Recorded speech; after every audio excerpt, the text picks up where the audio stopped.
can even steal Okay. some candy if you want. Here we go. We've got a room full. I can thank you, Tyler.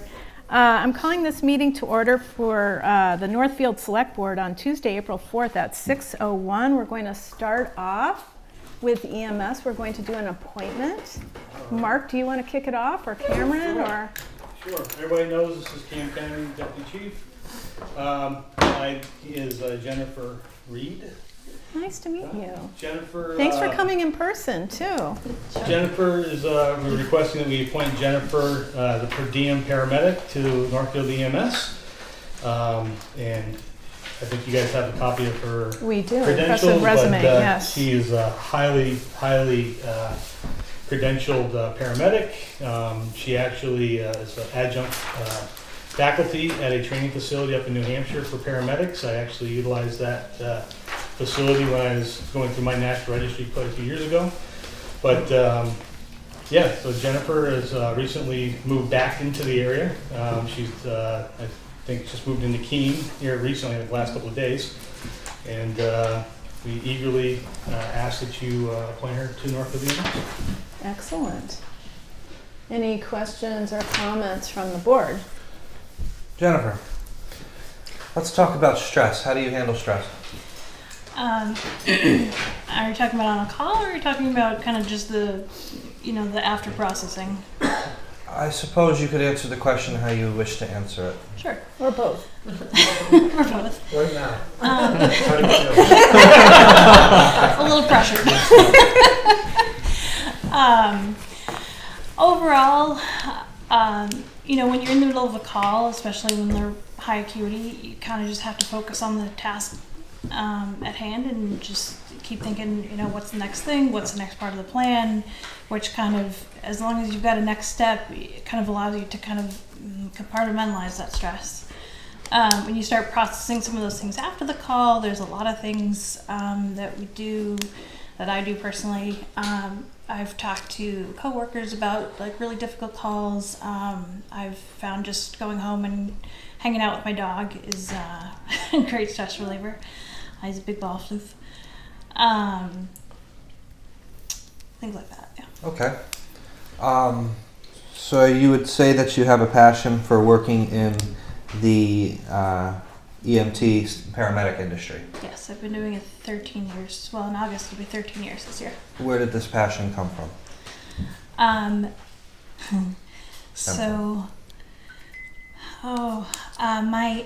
I started in EMS, or started thinking about EMS in kind of a vague sense right after 9/11. My aunt actually worked in a building, in the Merrill Lynch building, directly across from the World Trade Center. My whole family's from New York, and I just remember seeing all the footage on TV and just thinking, I just want to be there helping people, helping in any way I can. And that's kind of where it took root. What would be some of your long-term goals in this industry? Long-term goals, eventually I'm hoping to get into critical care medicine at some point down the road, but that requires a fair amount of experience at the paramedic level, and I'm only 3.5 years in the paramedic level, so I've got a ways to go. And then from there, I'm not quite sure. And let's talk about some of your adjunct. You said Mark had said you were an adjunct faculty member. Yes, at NHTI in Concord. Let's talk about that. What's that like? So it's a very short-term commitment in May and June. Basically, NHGI has, as part of their clinical program, they have a staff member in the hospital with the paramedic students for every shift that they're there, as a resource for students, as a kind of go-between students and hospital staff if there becomes an issue, things of that nature. I'm all set. Okay, thank you. Anything else? It's clear you have a lot of experience, and it's varied, and it's in different, I noticed you were in Somerville, for example. Yes. Yeah, Yes. so different settings. So I was really excited when I saw your resume. Interestingly enough, Jen actually taught part of my EMT class Way back. several years ago, and then she went to paramedic school after me, and now it's like back and forth. Yeah. And have you guys stayed in touch, or this just kind of all came full circle? I mean, I think everyone in EMS stays in touch That's in some true, way yeah. or another. Yeah, right? that's true. Small world. You guys are all You connected. can mention someone's name that works out towards Boston, and we probably have an idea of who they are. Yeah, But yeah. yeah. Good. Okay. I would entertain a motion to appoint Jennifer to the EMS. That is Anyone as feels so a, inclined? motion to appoint Jennifer Reed to the Northfield EMS as a paramedic, term expiring at the end of the year, right? And so I think they're, yeah, 12/31. 12/31/2023. Second. Great, motion and a second. All those in favor? Aye. Aye, and Welcome to enthusiastic. Northfield. Aye. Thank you. Yes, thanks for coming in person too. We all, So, just a couple of brief updates real quick. I know you got a lot, Yep. agenda. I wanted to answer, I think Alex had a question from a couple of meetings ago about the number of people that we have in the Yes. organization. Yes. So, being that we're a volunteer organization, people come, people go, depends on what they see for calls. That kind of brings people in and out. We have people that come and stay a lifetime. Some people see it on TV, think it's great, and then when they realize that you deal with all bodily fluids in reality, up close. people realize it ain't for them. So some people come and go. Right now we're about, I don't know the exact number, I think it's like 23, 24 total members. I personally would love to see 124 members, because that allows us the ability to staff ambulances consistently. The more members on a volunteer basis, because we don't have the full-time dedicated people, the more volunteers, the more higher likelihood of us being able to staff those ambulances on a consistent basis. So the number itself doesn't really, it fluctuates all the time, but we're always trying to increase that number on a consistent basis going forward. Yeah, it's just that we've appointed a lot of people to the EMS in the past 5 years, Yeah. and had some really great interviews, some awesome candidates. A lot of, I wouldn't say a lot of, but I remember some of them saying like, yeah, I'd like to stick around. And I would just like a master list of everybody in the last 5 years that I've been on the board, or however long anyone else has been on the board, and just look at, okay, these are all the people, these are the names of the individuals that we have appointed, just something I can look at, and these are the ones that are left. That's really all I'm looking at, really all I'm looking for. So, I mean, you guys give us lots of complex and interesting numbers all the time, and that's great to have. So I have a feeling you're more than capable of providing a staffing report. So Yeah, so when Andrea, what's her name? Sandra? When Sandra comes back, we'll work with her, because she Right. should have all the pluses and minuses over the last 5 years. We can- awesome. Well, put that also, together. under proposed agenda topics, so we always have you come in and do updates, and we've got regionalization, an update coming on that, and so we thought we could also do a departmental update, Mhm. so we can add that to the list Okay. rather than, yeah. The other thing is that we are anticipating taking delivery of the new ambulance at the end of June, early July. It's actually earlier than we were expecting. Wow.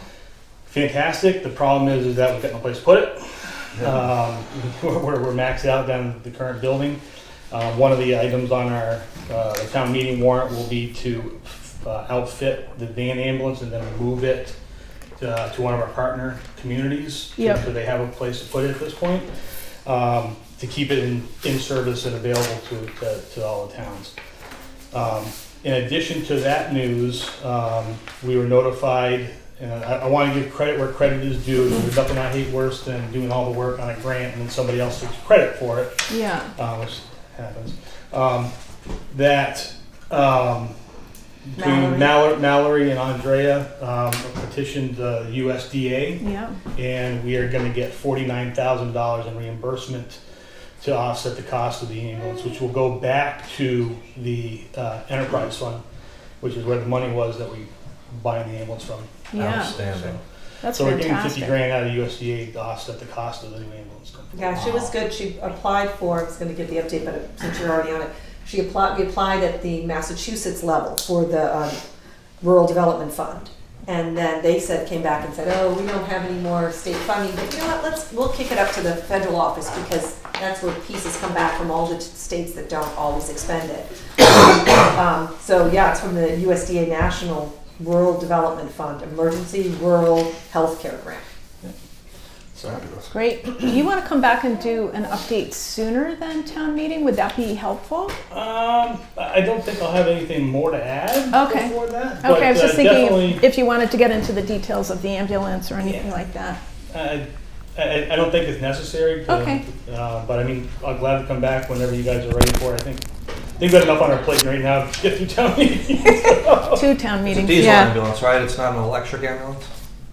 It is a diesel ambulance. That's yes. good. Yes, not electric quite yet. That's good. I don't have the 1.5 million to do that yet. Are you going to do a little ceremony or something with the new ambulance, do you think? Like a christening or I what think do the you do? last time we had one, we heard the tones go off, we put the equipment in it, and we were on a call 30 minutes later. So I don't think I want to risk breaking the champagne bottle over No. top. Okay, That's right. all right. Excellent. Thank you All very right, much. we'll come back to Thanks, that. Mark. Thanks, Thanks, Jennifer. guys. Welcome, Jennifer. Thanks, Jennifer. It was nice to meet you. Okay, Chief John Hall. Welcome. Thank you. Tyler, can you Tristan? get that frame? Can you get the frame that you just had with the chief, Mark? And then I'll have Tristan come up. Oh, We'll do it right away. okay, good. That's all Yeah, right. yeah. Tristan, can Please. you come up? Sure. Mr. McKenna. Stand right here. Oh, Mary's going to come. Mary, Come on in, Mary. we're just starting the next thing, so you're going to want. Look at that baby. Yeah, I know. You're. I believe the camera is going to be over there, so if you could just look that way. Waiting for him to. Tyler, I think we're going to use this camera over here. From where you're standing? Yes. Okay. Waiting for the. It's like next door. Waiting for the change next door. Yeah. City flowers. Instantly Brett. I'm like, I wanted to say something Okay. to that. I'm waiting for the camera to be correct. Okay. So, just to clarify, so you're going to start with a Oh, commendation? yeah. Because we have quite a few things to go over with you, so I'm just explaining for everybody and those at home. And so we're going to do the most important and the most positive first. Great. Tyler, do we have that? Tyler? Working on it. Oh, okay. Yeah, we didn't know if you heard us. So here there with us. Tyler, how do you deal with stress and anxiety? Do you want to introduce Tristan's There you go. family? Yeah, Oh, there you that's what happened go. here from Tristan's family anyway. Is that everyone? Yay! Well, thank you for coming. All right, we're on here now.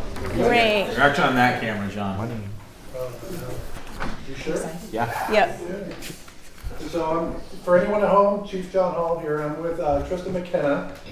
Tristan, I'm going to read a letter that I wrote here, but Tristan McKenna is basically a hero. He helped out a couple months ago, and we really appreciate his efforts. I'll just read the letter real quick. On the evening of February 17th, 2023, you were traveling home when you noticed a multifamily house with the upper levels fully engulfed on fire. This house was in close proximity to another multifamily house. You immediately called 911 to notify the fire department, and then you went into the building despite the dangers and began to ensure the residents were out. You and Officer Welcome located and assisted an elderly couple on the first floor who were unaware of the fire. Working together, you were able to carry one resident who was unable to walk outside to safety and to receive medical treatment. You then immediately ran back inside the house to help others. You also proceeded to help evacuate the residents of the multifamily house next door. By locating the fire and calling 911, your quick actions led to the preservation of life and or property, and then without hesitation entered a burning building without firefighting protective equipment to alert the residents and evacuate everyone in danger. You ensured everyone was safe and even carried a resident to safety. Your actions were heroic, and we are proud of your selfless help to our community. Woohoo!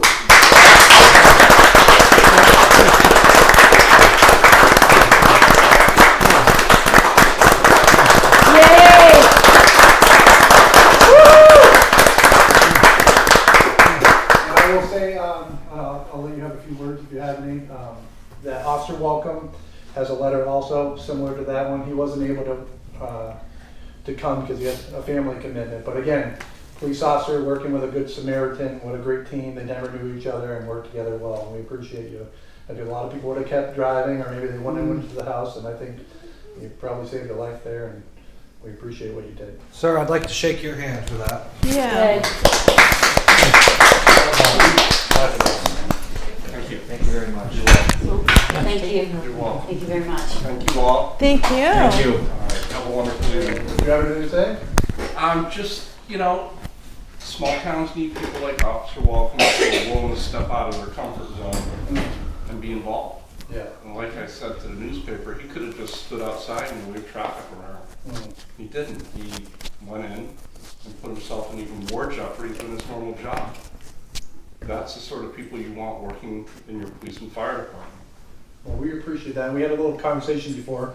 He was a military police officer, so he knows exactly what it wasn't for no reason that he just went into a burning building. He has a lot of experience in the area. No big deal. Yeah. No big deal. Not to me anyway. Well, thank you for your service. And Thank you. Thank you. Thank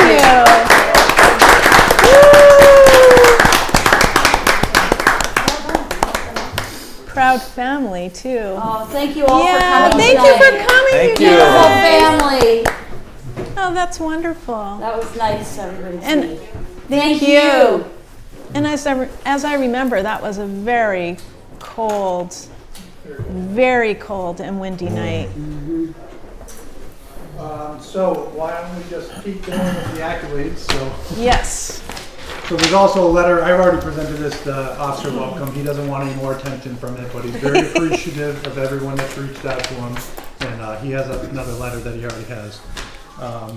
So you sent a similar letter. You filed a similar letter on Yeah, I had Officer him come in Welcome. and I presented Okay. it to him, but he's just between us. So. I know, but I wanted to let the rest of the select board know because when that incident occurred, we were all so proud of Officer Welcome, and I know he doesn't really want to be on camera in front of a group, but and has many family commitments. So, but I just want to acknowledge that how strongly we feel about his involvement, and I think he's emblematic of our part-time force and their commitment to Northfield. So, okay. That being said, I have a letter here. Tristan doesn't have a personal file, but everything I'm about to read to you is I'll give it to you for personnel files. Okay. Your keep up time. So this one's for Ben Welcome. Okay. Just to keep going there, we had a lot of calls throughout the year, so when I put together like the annual report that was due anyways, I usually go through and I have notations, and some of this stuff was already given to officers, but because of a sensitive nature of a lot of the calls, and it's just, to be honest with you, a lot of it's our job anyways, but I do write some letters to officers, so I'm just gonna read some of the letters kind of briefly. I'll get right to the point on them, and then I'll give it to you for the personnel file. Okay. Just so everyone in town knows what goes Yeah. on it a little bit within a police department. Yeah, no, So this is great. The first letter is to Officer Maselli on a sensitive case involving a death investigation in 2022. Officer Maselli remained calm throughout the stressful incident and provided great support to the family during the very difficult time. Northfield PD appreciated his ability to conduct a professional investigation while showing empathy and compassion to the grieving family members. So that's like the main thing is like sometimes when we go to, very tragic events, officers kind of can get into a place where we gotta close things off so we're not too emotional, but then at the same time we have to be there for the family, and he did a great job kind of doing both roles as an investigator and also facilitating connections with mental health and Leanne and clinical support options. So, Officer Shoemaker and Officer Cowan, they went to a similar type of situation. CPR and AED were utilized without success, but then they also, once it was determined that the patient wasn't going to make it, they went into caring for the family and providing that the need that they wanted. Another case that Officer Cowan was involved in the winter of 2023. He went to a motor vehicle accident and determined that it was an intentional accident where someone hit a tree, so they were able to get him the mental health that person needed.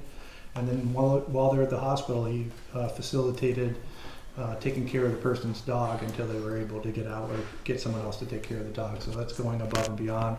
And the person called me actually from the hospital just to say how appreciative he was for Officer Cowan. In a similar light, to kind of tell you a little bit about his personality, is Just recently, couple weeks ago, a week ago, a citizen wrote about an interaction he had with Officer Cowan. He wrote, this is the citizen, "The reason I'm writing it is to say that Officer Cowan's manner and behavior was exemplary. He treated me with respect and consideration. He went out of his way to explain exactly what the issues were and why he stopped me. He was extremely professional, polite, and patient. I would like the supervision personnel to be aware of this and hopefully in some way express to him my gratitude for his fair and just treatment of my situation." So, as I wrote, not every day do you receive any compliments, so that says a lot for someone to take the time and write this for someone. So, great job by Officer Cowan in those couple situations. Officer Kobolinski, he went to a garage fire where someone passed away, and it was a very stressful scene with a lot of variables that no one would ever know about going on, and he handled it very, very well, and that was a very traumatic situation. And a lot of people, neighbors, and friends and families were there that were friends with the victim of the fire, and it was a tough situation kind of to be put in the middle of, and Officer Kobolinski did a great job. So, and a lot of people told me that they really appreciated the way that he handled the whole call and was able to get people in contact with CSO or Leanne.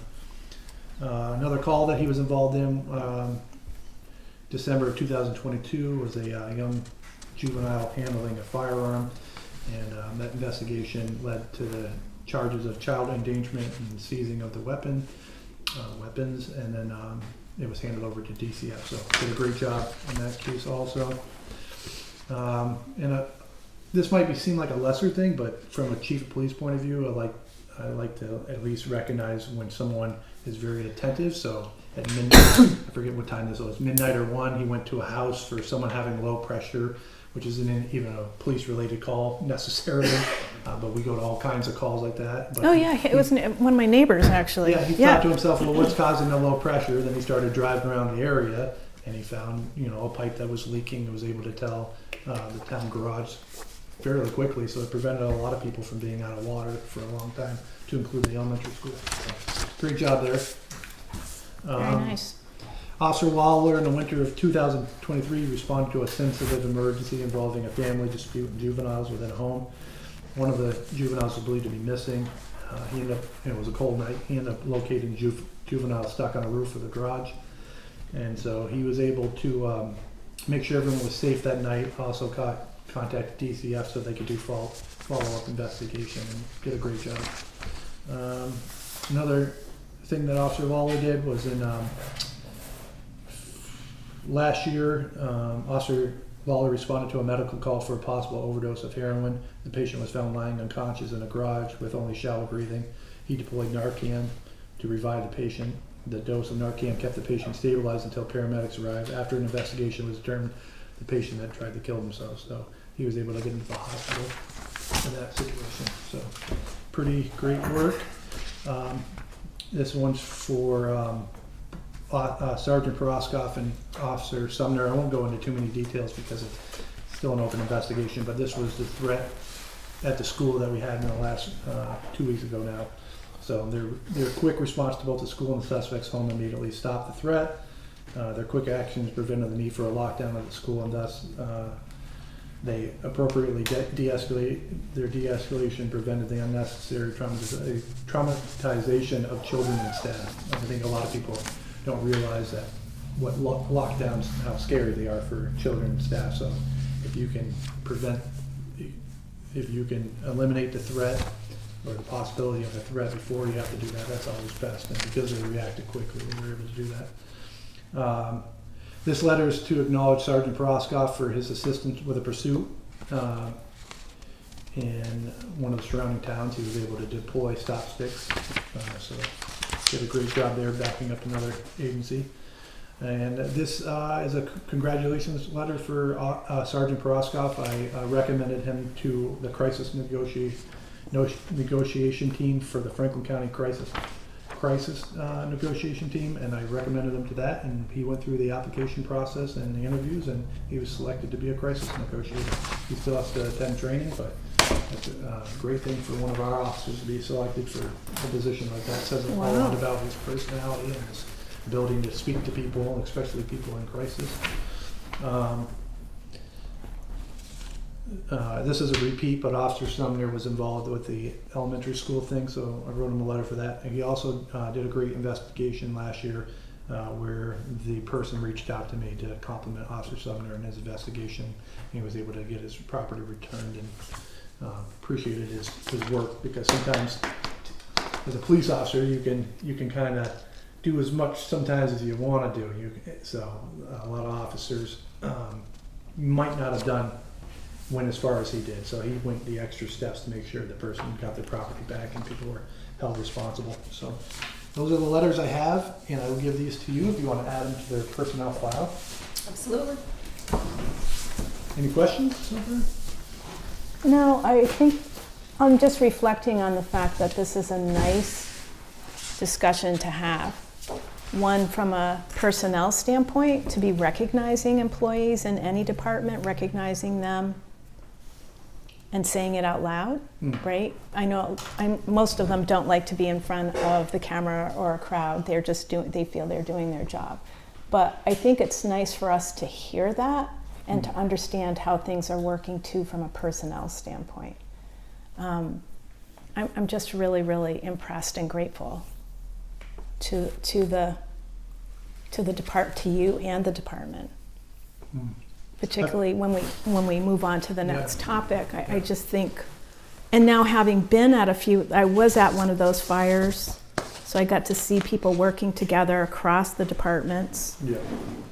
And I went on a ride along, so I got to see Officer Cowan in action, right? So when I saw that letter from a person who was complimenting him on being pulled over, you know what I mean? That's not normally a customer service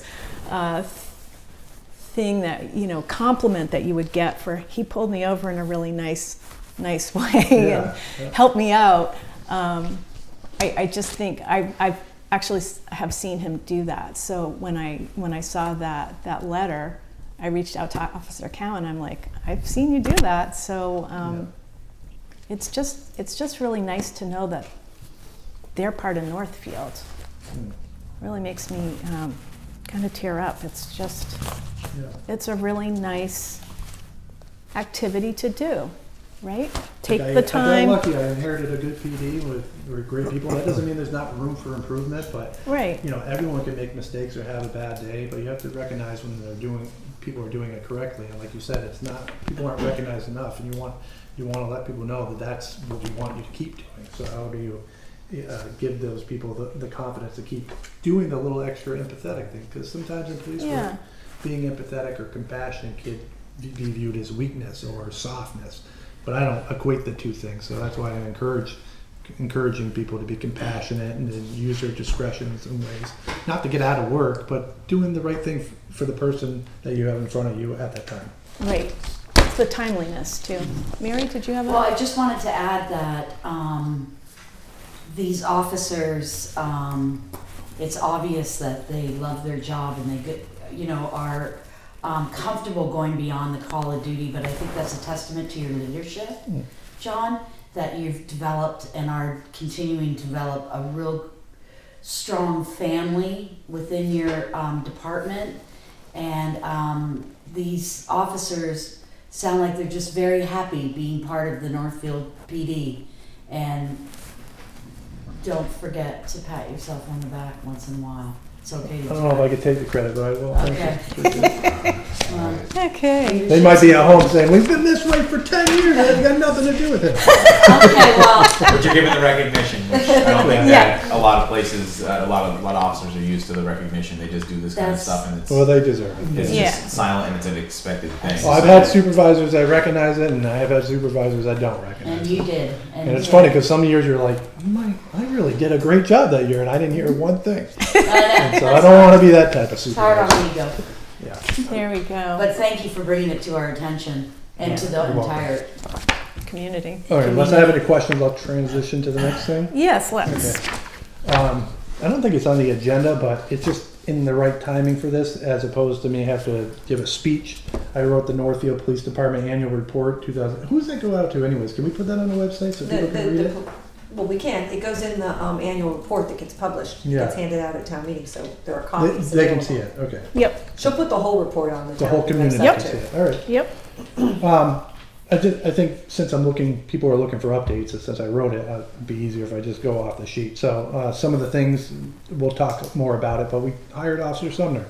Turned out to be a great fit. You never know in the time when you hire someone how great of a fit it would be. Couldn't have been any better. So I'm very appreciative for him. He's gone through the NASRO, National Association for School Resource Officers training, so he's all ready to be a school resource officer. He has training next week for mental health related to juveniles, so he'll be done with that. All ready to be a school resource officer. Our school resource officer? Hopefully, the ball's in the court of the school. So Okay. Thank you. We'll get to that. We'll talk about an MOU that's here. Well, we're talking about, I just want to clarify too, because this, I think, came up on when people were communicating with me, is we're talking about what we're doing in Northfield. So we're Yes. talking about officer training, Yes. what the SRO is, what the officers are trained in, and I think I also recommended that we speak about what kind of training do all officers get for emergencies, so people can understand what the SRO is, and then how are emergencies and emergency training handled in general for Right. officers, right? So, but proceed. Thanks. Okay. Some of the noteworthy things last year, we got the body camera system up and running. I'm in the middle of trying to do an upgrade for that, but it's kind of difficult with the technologies. But it doesn't matter to anyone other than me. Body cameras are great. Love them. Transparency is great. Someone wonders what happened or didn't happen. Not a problem. We'll play the video. You've got yours on right now, right? Mine's on right now. It's the opposite of what you think. Green doesn't mean it's on. If I push the button and it turns red, then it's on. Oh, okay. So that being said, body cameras have been great. It just means extra work because every time we do a police case and there's discovery, for instance, I just had to burn a few hours worth of video for just one case, and so upgrading the system will help me be able to save them under specific incident or arrest numbers reports, as opposed to right now I can't put them in the same category, and I also can't send them via email, which would be a lot easier than putting them on thumb drive and then bring them to the district attorney's office. But anyways, that's just stuff that affects the PD, but the body cameras are great, just waiting to finalize an upgrade. The other thing we had last year was we started our collaboration with the clinical support options. We have Leanne. We've already spoke about that, so I'm not going to go over it again, but it's it's wonderful right now. Officer Kobolinski's riding with her right now. I don't know where they're going. They're servicing. Like right now? Yep, right now. Oh. So she works 11 to 7. So they either are doing follow-ups or going to whatever mental health crises are happening in the moment. We also collaborated last year with the senior center, and we provided free lock boxes, and we installed those. And so we installed the lock boxes, and then we basically note where the lock boxes are. We have the code in case someone who is worried that they're home alone and they have an emergency and they can't unlock the door, or maybe they're not home and they need us to go there. We installed some lock boxes last year. Some notable calls, other than the ones that you saw here, was we had a motor vehicle accident with a fleeing suspect reported to be a possible bank robber, located and arrested, and that was forwarded to the FBI. We had a medical well-being check, some resulting in death investigations. We had the vehicles that struck 7 motorcycles. Operator was found to be under the influence of drugs. Charged him, and he's still in jail pending trial. We had the house fire that displaced a family on 142. We had the garage fire with the death of one person inside. We have several, I wrote several, but probably more than that, confidential and sensitive cases, including mental health crises, attempted and completed suicide attempts, sexual assault investigations, unintended death investigation, domestics, missing person, and juvenile-related offenses. So for a small town, we've been quite busy. I don't know how to compare it to the year before because I wasn't here. So I've been here for a year and a half. So that being said, I'm not just saying this because I'm chief of police, but all the cases have been handled very well. I couldn't be any happier. I get compliments all the time from the ADAs and the district attorney's office about the way that we've been handling the calls. Northfield PD considers every day to be an opportunity to serve the community and to proactively implement community policing efforts. Last year, when we log in community policing, these are just the ones we put in. If I stop and talk to someone, I don't put in a call for it. But we've done 617 community policing calls just last it. That's around 2 a day. It's it's been made a priority for our officers to ensure we stop and interact with community members as we patrol the town. And I've heard a lot of good feedback about that. People are really appreciative when they're out walking, their dogs are out for the jog for the police car to actually pull over and just talk to them. It's not because they're suspicious or up to anything, and there's no agenda. It's just someone saying hi to someone, and as opposed to just making our priority own it. I know that there's motor vehicle issues and speeding issues, but there's more to policing than just motor vehicle stops. So we really try to make that an emphasis. Community events that we're involved in is Easter, Halloween, Northfield Fun Run, 350th celebration, and the parade is coming up, Memorial Day parade. There's a number of other events that we help out at the school. We go to the school dances. We helped out First Light, events like that. We're going to start bicycles, shields you give yeah. to the little kids. Oh yeah, free ice creams. Yeah, to go That's to nice. the Northfield ice cream. And also, this hasn't come up yet, but we're doing a new thing called Clean Up with Cops. So we're going to put together a little event where we put it out there. Maybe this month, the 20th is Earth Day, I believe. So we might do something where the police officers come in and we'll meet up with a group of community members and clean up certain areas of town that have a lot of litter and stuff. Just because the coffee with a cop thing is great, but I'd rather clean up some streets than just sit around and have coffee. We can still have coffee. The next thing is training. So it kind of rolls into what you have, but an idea of some of the training that we have yearly is officer wellness, mental wellness, suicide prevention, suicide, and we get certifications and all that stuff. Emergencies with those who have mental health, de-escalation and use of force, human trafficking, constitutional law, legal updates, critical stress management, firearms training, CPR and first responder. That's just to list some of it. Firearms training, currently the newest thing is 3 times a year at least. We're going to do some sort of firearms training. Not every one of them we have to actually fire our firearms, but there's going to be a training one coming up soon where we'll do like an active threat type of situation, so that we all come here, we do single person entry, team entry, just to familiarize ourselves with the buildings we might be responding to, and to work as a team together. So that happens several times a year. Moving on from that, last year 154 of the calls for service. So just to give you context, there was 9,000, almost 10,000 calls for service last year. Out of those, 154 police reports are written, and 80 summons or arrest reports are written out of all of those. Motor vehicle complaint, we've had, just to get into the motor vehicle, because even though we're doing more time riding around and community policing thing, we're still doing a lot of motor vehicle. I don't know if every agency does this many, so we're doing pretty good. So 48 motor vehicle accidents we responded to last year, which is a lot in my opinion in a small town. Most of them probably on Gulf Road in the winter. We had 95 motor vehicle complaints. That's where someone calls us and tells us, they see someone doing something, and we respond to those.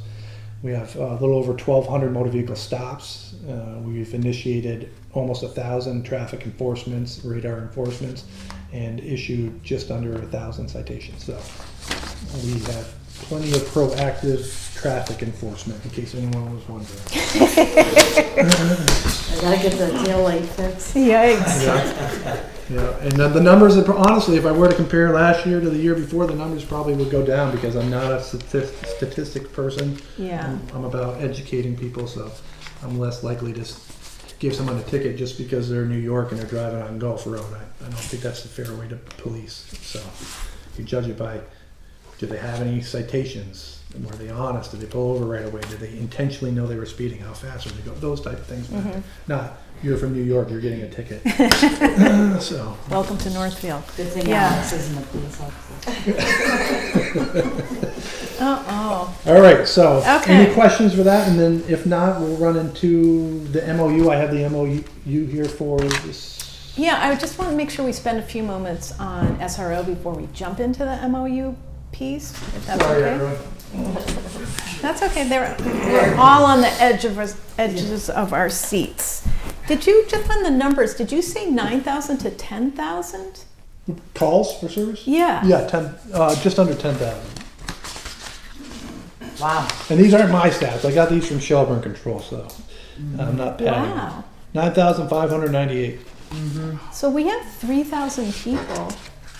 Well, out of I'm those, sure it's out not of those all calls, for- you have things, alarms, 44, animal complaints, 84, knowing Okay. phone calls, articles lost, building checks. We do a lot of building checks. Community policing, like I said, was 617. Disabled motor vehicles investigations, 40. Medical emergencies, 584. Motor vehicle violations, like I said, a little over 1,200. So, okay, so 10,000, and you basically have one full-time officer per shift? Yes. Okay. Day shift too. Kind of doing the math in my Day head. shift weekdays too, Yeah, with Officer Sumner added. yeah. Yeah. Okay, wow, that's just a stunning number. How many officers do we have in the PD? 9. We're kind of bringing it down to a level where we have. I propose to have another full-time officer. So it's. I don't think I explained it well enough last time, but I'm not adding officers. I'm just transitioning from just having just part-time officers to full-time officers because it's easier to have accountability to that. So it's not like yes, I am actually adding officers to a day shift, but if I hire another officer, they're more or less going to fill the schedule where there's already part-time officers. And again, it's not that I'm against part-time officers, but our pool of part-time officers is going to dwindle over time because of the Bridge Academy. I didn't put it in there also, I should say that. Great job by the officers in Bridge Academy right now. Officer Welcome, Shoemaker, Maselli, and Kimball. They're all due to graduate at some point in the near future, depending on when their training's complete. Okay, So. great. All right, but when you say 9, most of that is part-time, and those are people who are putting in hours here and there. It's not like we have 9 people available at all times, no, right? yeah. Okay, just before the Yeah, the number 9 full-timers, gets out there. You got Chief, Sergeant, Oleg, Chad. You got four of us. We do 90-something% of the work. And your hours are from what to what? That you guys, that core is We covering. have part-time officers. Long story short, part-time officers cover Saturday days, Sunday days, and then right now Officer Lawler covers Tuesday evening. And Officer Lawler is a good example of someone that served his community, does a great job. I'd love for him to be a full-time officer, but he's decided not to do the Bridge Academy, so he'll be done as of July. So I have to how do I fill that Tuesday shift? So I either have to move around the schedule of Oleg and Alex that work the evening shifts, or hire another person, and that's part of their schedule. So I can't tell you what I'm going to do or not do. It's kind of fluid, depending on. There's a lot of things that I'm not in control of. So Right. Okay. So, SRO. What I was noticing is that if I looked through all of the interactions that I had and questions from my online post, and also people had called me. It seems like there's a group of people in Northfield who are familiar with SROs. They've worked with them, they've encountered them, they've had great experiences, they understand what it is. Then it seems like there's a group of people, probably newer, right, with younger kids in the elementary school who aren't familiar with the fact that we've had an SRO before and don't really know what it does and how it distinguishes from what I would call regular policing. You can correct me on the term, and you've been an SRO, so we've got the local experience right here. So can you just talk about, just to get everybody on the same page, right? Because we've been talking about it all year, and we're trying to move into discussions before the end of the year with the school committee. But I just want to take a moment and make sure everybody's on the same page, especially for those who are not familiar with it. yeah. What's an SRO? What kind of training do they need? What do they do? What do they dress like? Do they carry a gun? Are they searching? What's going on? You know what I mean? Can you give an overview, and Heath, feel free to. I can try. So myself, Alex, and Heath have collaborated in basically come to this MOU that you'll see here. I think the easiest way is if we put this, have Sandra put this on the website at some point. Because right now, you all have to look it over. Correct. The town lawyer will have to look it over, but this is the MOU. So the easiest way to define what our school resource officer does on paper is this MOU is, for instance, created by the Massachusetts Police. There's Okay. a lot of people that have looked at this and analyzed this. This is something that has been developing over the years. This is the newest, most current one. This will, when someone reads this, there will be no question about what your perfect school resource officer does in the school. Okay. I'll try to answer that also, but I'll read it out of here. That way. Okay, that's there's good, no- because somebody had asked for a description too, Yeah. so, But I okay. also like to be very honest and transparent, which is that's great that things are written in here, but you can only work with who you have. And that's not just, Chad Sumner is going to be our school resource officer if the school decides to do it. That's the person I have that's trained up to do it. Yeah. It's also the only person interested in the position. So, and they were hired knowing that Might be a likely there could be possibility. a school resource Yeah. officer. But that being said, everyone has their strong suits, and the school resource officer, first and foremost, is because you never know when the bad thing's going to happen at the school. And so if someone comes in there with a weapon, you want to have someone who has a weapon to be able to defend all the children. Everyone knows that's the point for the school resource officer. It started after the Newtown shooting, and people said, well, these are our children, our most valuable things, and what are we doing to protect them? So a law was created to have school resource officers in school. Unfortunately, just because you create a law doesn't mean that financially people can afford it. In this situation, the town we've all been in agreement that we will make sure that we ensure there's a school resource officer at the school. But even then, are they at the high school? Are we going to get one for the elementary school? We have to be reasonable to some degree. So that being said, the school resource officer, first and foremost, is there for when someone walks into school and it's a worst case scenario. They have a radio. It's going to take seconds, if not minutes, off the time of getting the police to come and get backup coming. Also, in these situations, if the person goes into the school and there's no one there to actually confront them, they're just left going after innocent people that are unarmed, as opposed to at least getting, if they have a confrontation with a school resource officer, no matter how that goes down, it saves people from being able to get to a locked area or more secured area while there's some sort of conflict going on.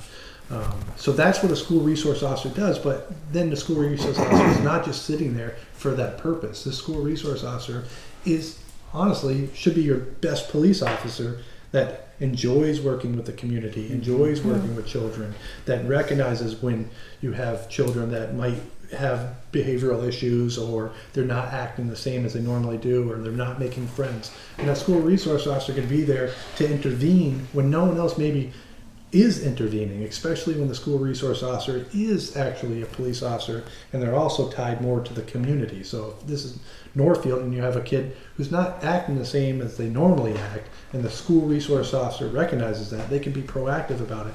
Maybe go reach out to the parents and talk to the kid and figure out what's causing the change in personality.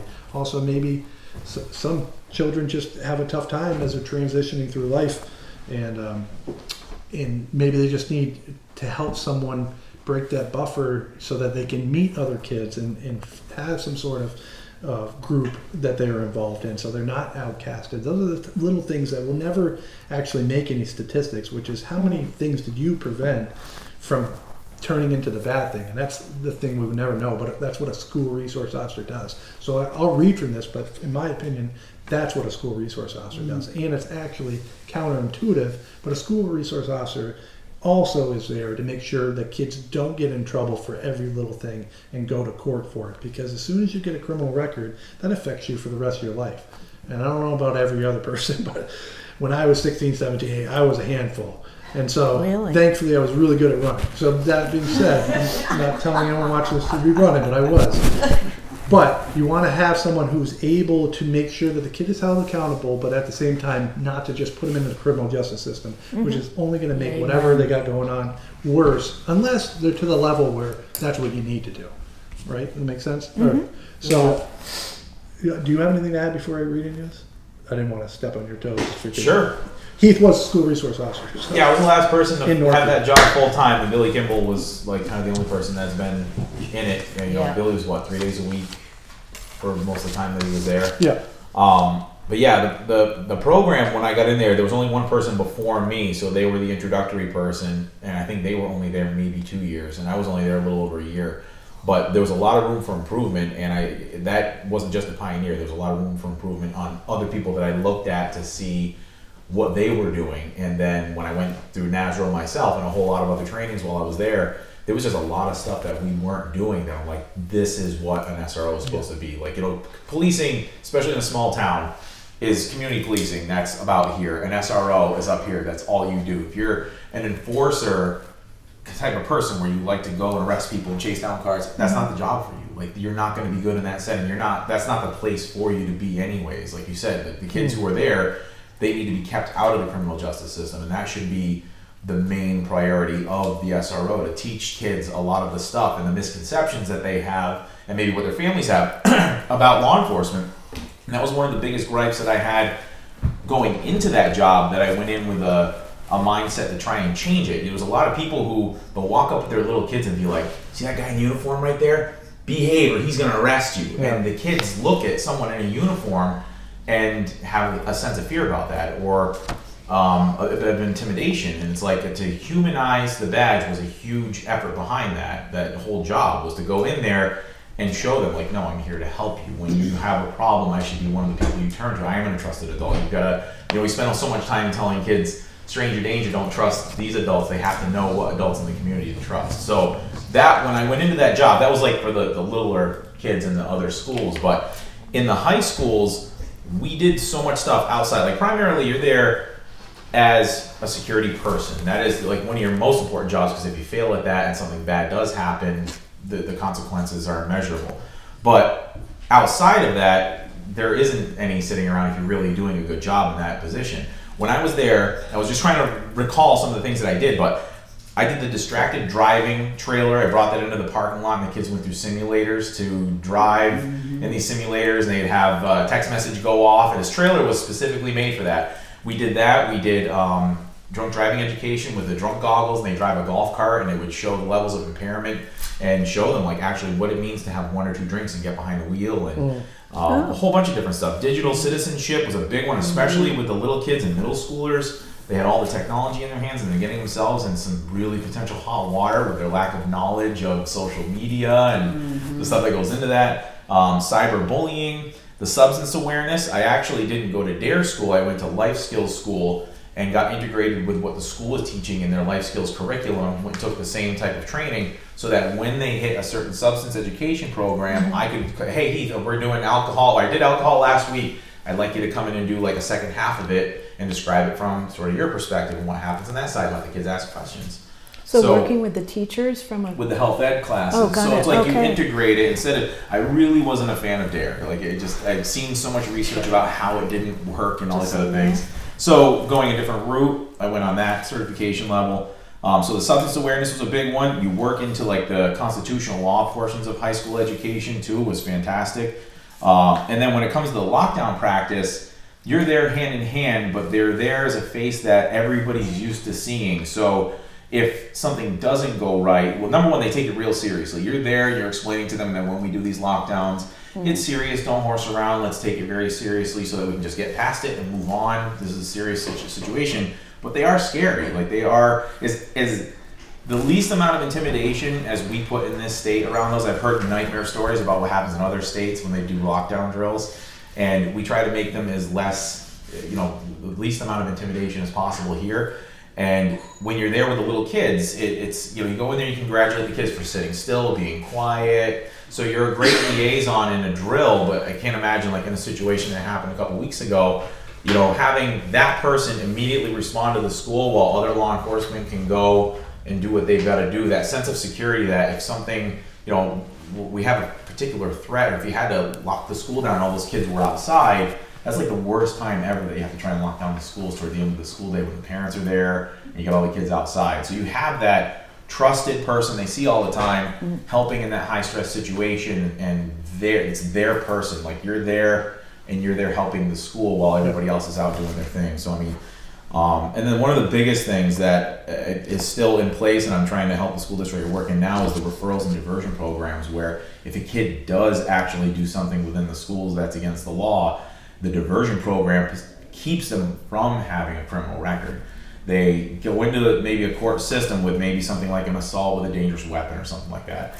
And they can do something within the diversion program to keep them from having a criminal record. Like, you got in trouble, if you do this, it keeps you from actually having a juvenile record. It keeps them out of the criminal justice system. So it kind of helps the lesson be learned, but without it being a permanent blemish on their record. And the SRO helps with that sort of thing. So, but I mean, the little things, just remember, like the story time. You do the arrivals and departures. You're there every single day. They see you every day. You go to lunches. You go to basketball games. You're there as a fixture in the community. There's a lot of time where I was off the clock going to school events just so I could be part of their community. So, you know, it becomes a great thing. And I honestly would still be there if circumstances with the town of Northfield were different at the time. It wasn't the job that I didn't like. It was just certain things within other areas of employment. But greatest job I ever had, and I loved it. So anybody who gets that job, it's a privilege. And I hope if we are able to get this going again, whoever we put in there is appreciative of the opportunity they have and take it as far as they can.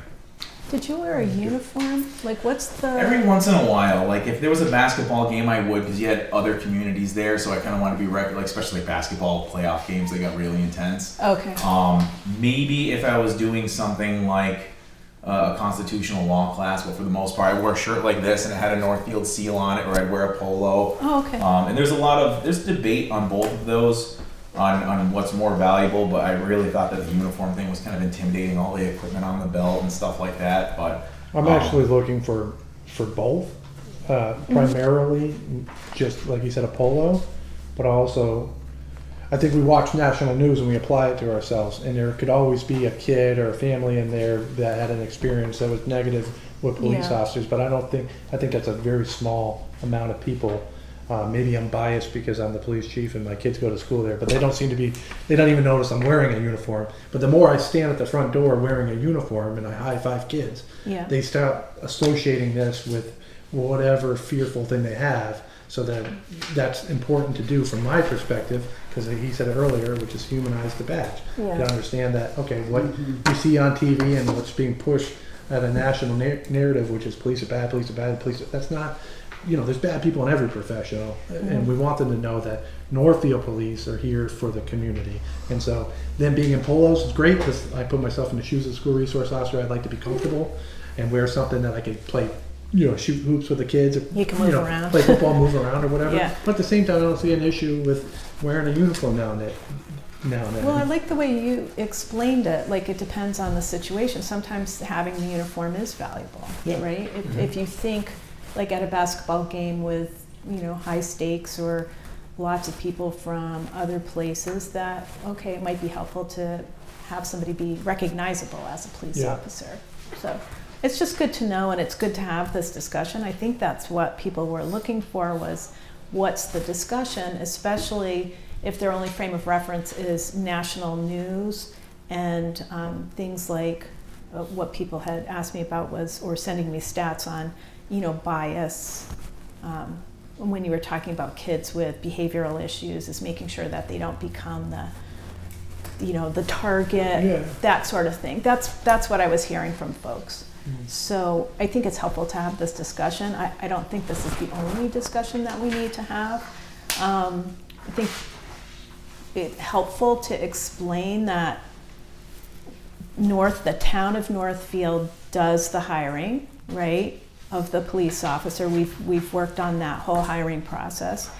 The initiation of that person over to the school is a transfer, right, of the officer into that role. And that would come that's a decision the school committee needs to make, right, with the superintendent.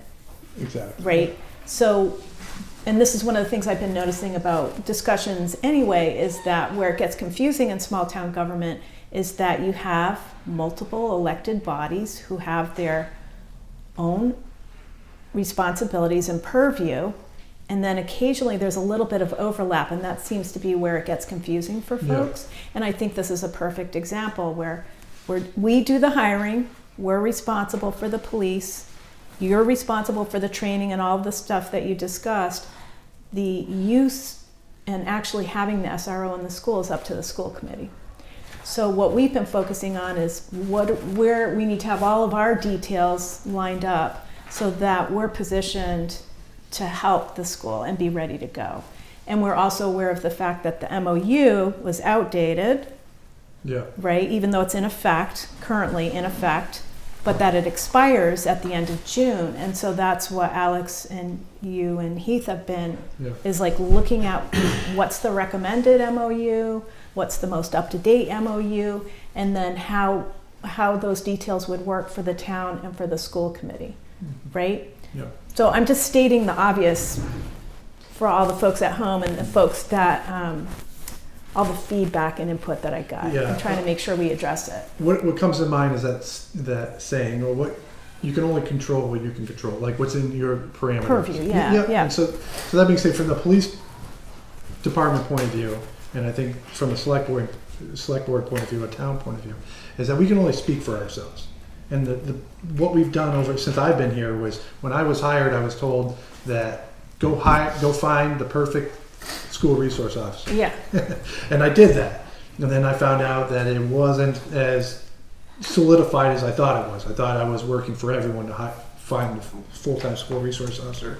I had that in place. I was disappointed to learn last spring that fell through, but that's okay. We're going to be patient about it. We've waited until now. We've gone through this whole year, but I don't want anyone at home thinking that the police department's gambling the safety of your children. That's not the case at all. We've moved in every direction we can to make sure that we have a school resource officer for when the school is ready to have a school resource officer. And I only speak so strongly about it in this moment is because we often forget about the dangerousness of what's going on as these little moments that Uvalde or what just happened in Nashville, they remind us of that. And then we happen to have our issue on Friday.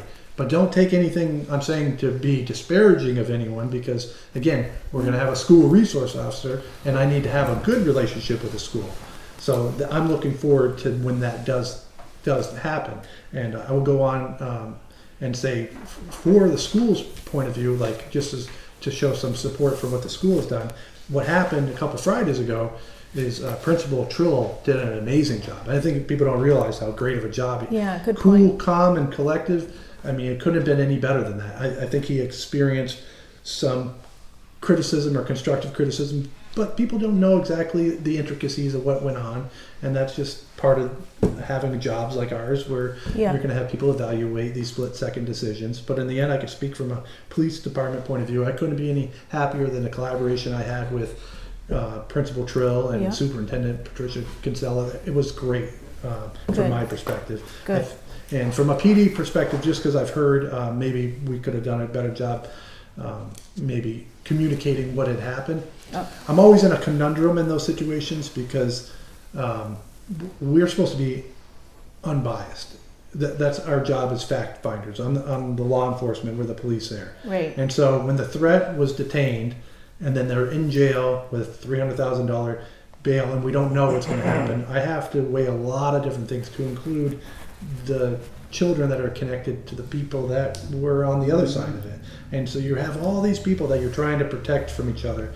And the PD is not, it's not my place to get on Facebook and let people know what's going on with the PD. The best I can do is get the case done immediately, so there's no delay on it. Right. Get it to the DA's office, and then the DA's office puts out a press release, and then the paper picks it up on Monday morning, and then everyone knows exactly what's going on. Yeah. It's not the police chief or any police officers affecting what's happening in the case by affecting public view on it. So I hope people understand that. If there was a threat at any point in this, there would have been an immediate collaboration with the school to make sure the school was shut down or in the future. And even right now, if this threat were to get out of jail for whatever reason, we'd immediately collaborate with the school and have police officers present, just like we did for the first week. Regardless, even though he was in jail, we made sure we had a police department at the school every day, police officer at the school every day, just to show a presence. So well, the other thing is your responsibility is the actual law enforcement,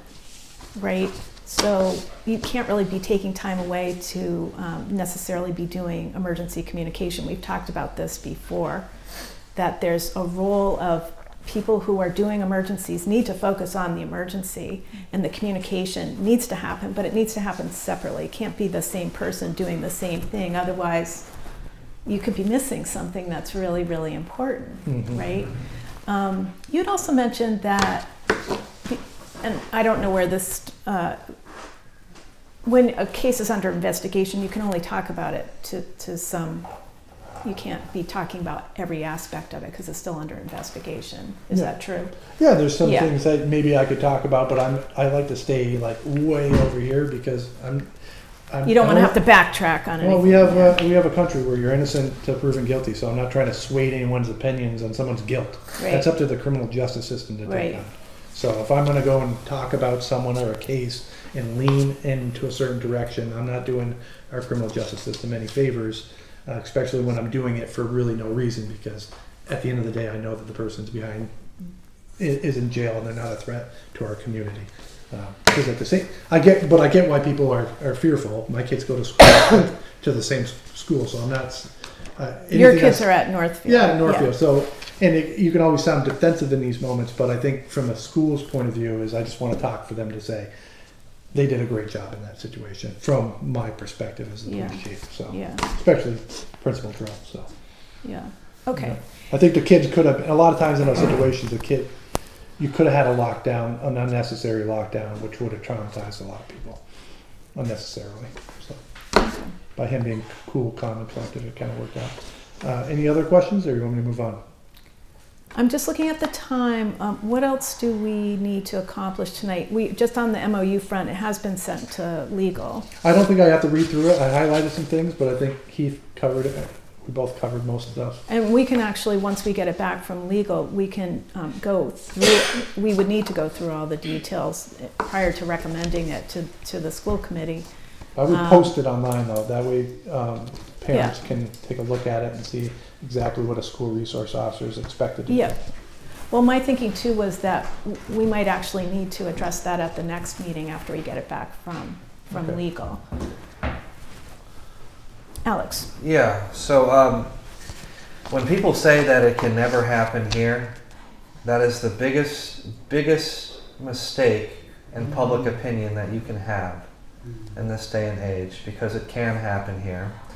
And the question of funding should no longer be considered a variable when deciding about these positions. Thank you for bringing that up. Funding is an important topic in public administration. Determining the value of a human life is also another controversial topic when it comes to money in public administration. So in this case though, when it involves education and the future of our children, money is not a variable. Whatever it is, we pay it.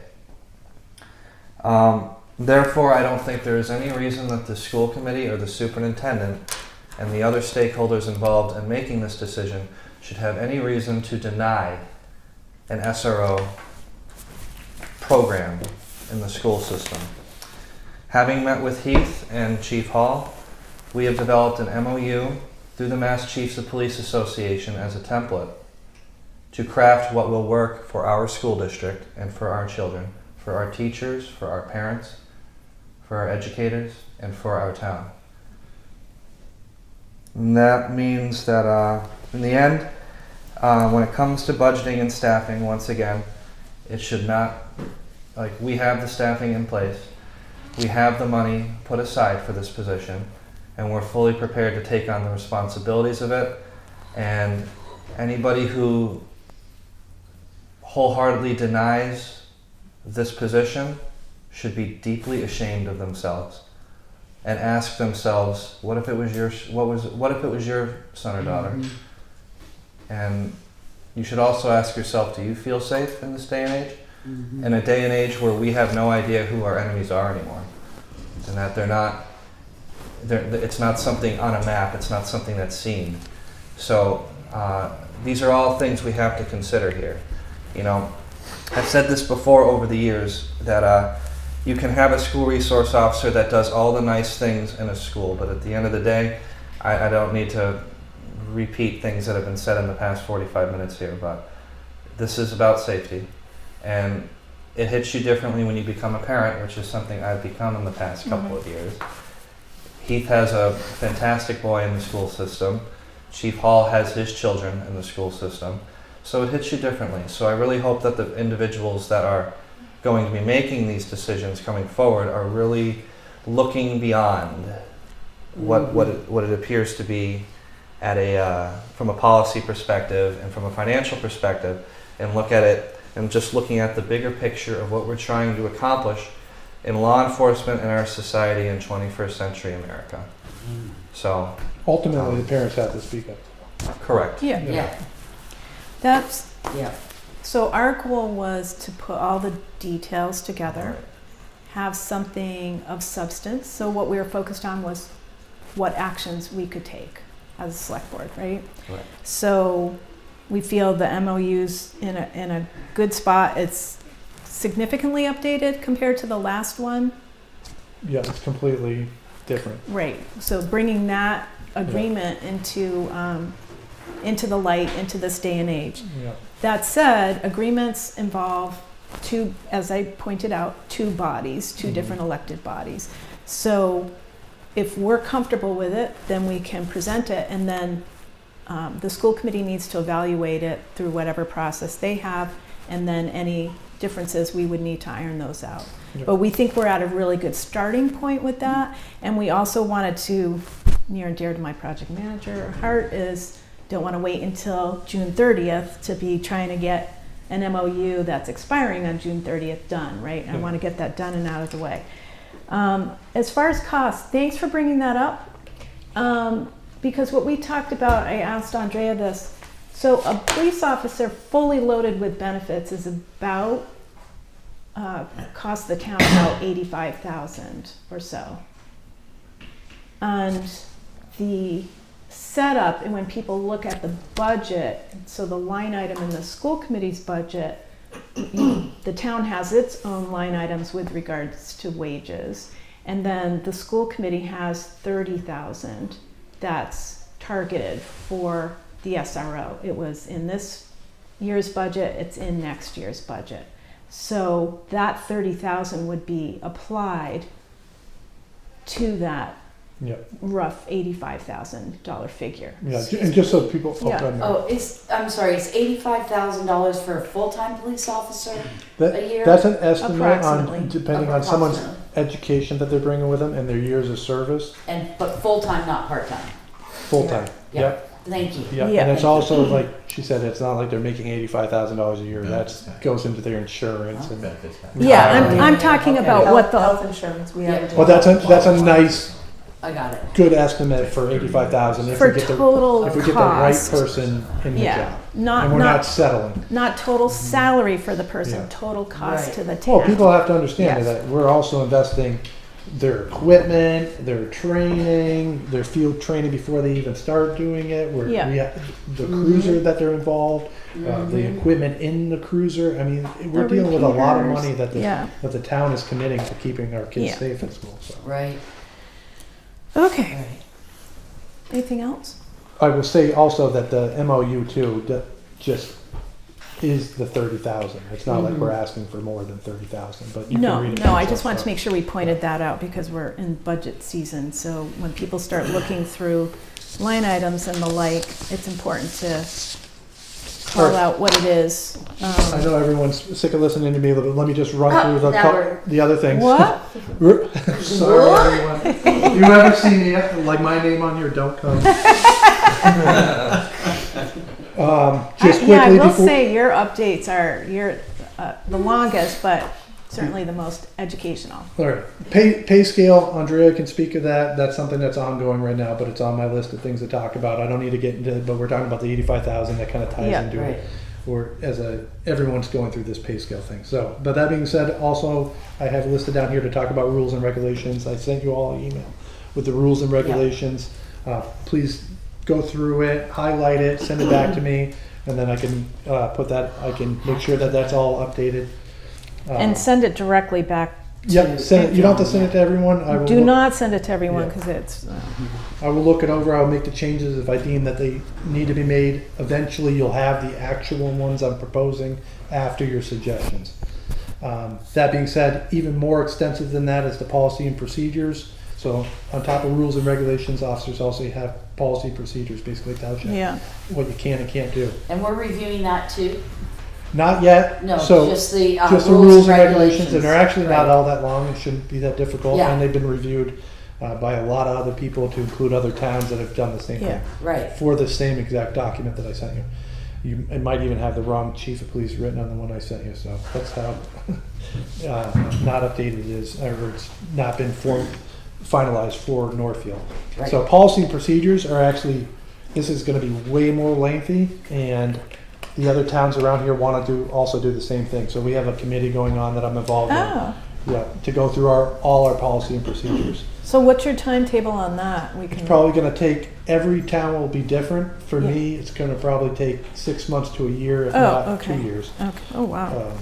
Because not only are we gonna be updating every policy and procedure and making it very similar to every town around here, so you don't have to guess when you go over to Gill, Irving, or Bernardston, what their policy and procedures say. We will all have very, very similar, Okay. 99.9% the same.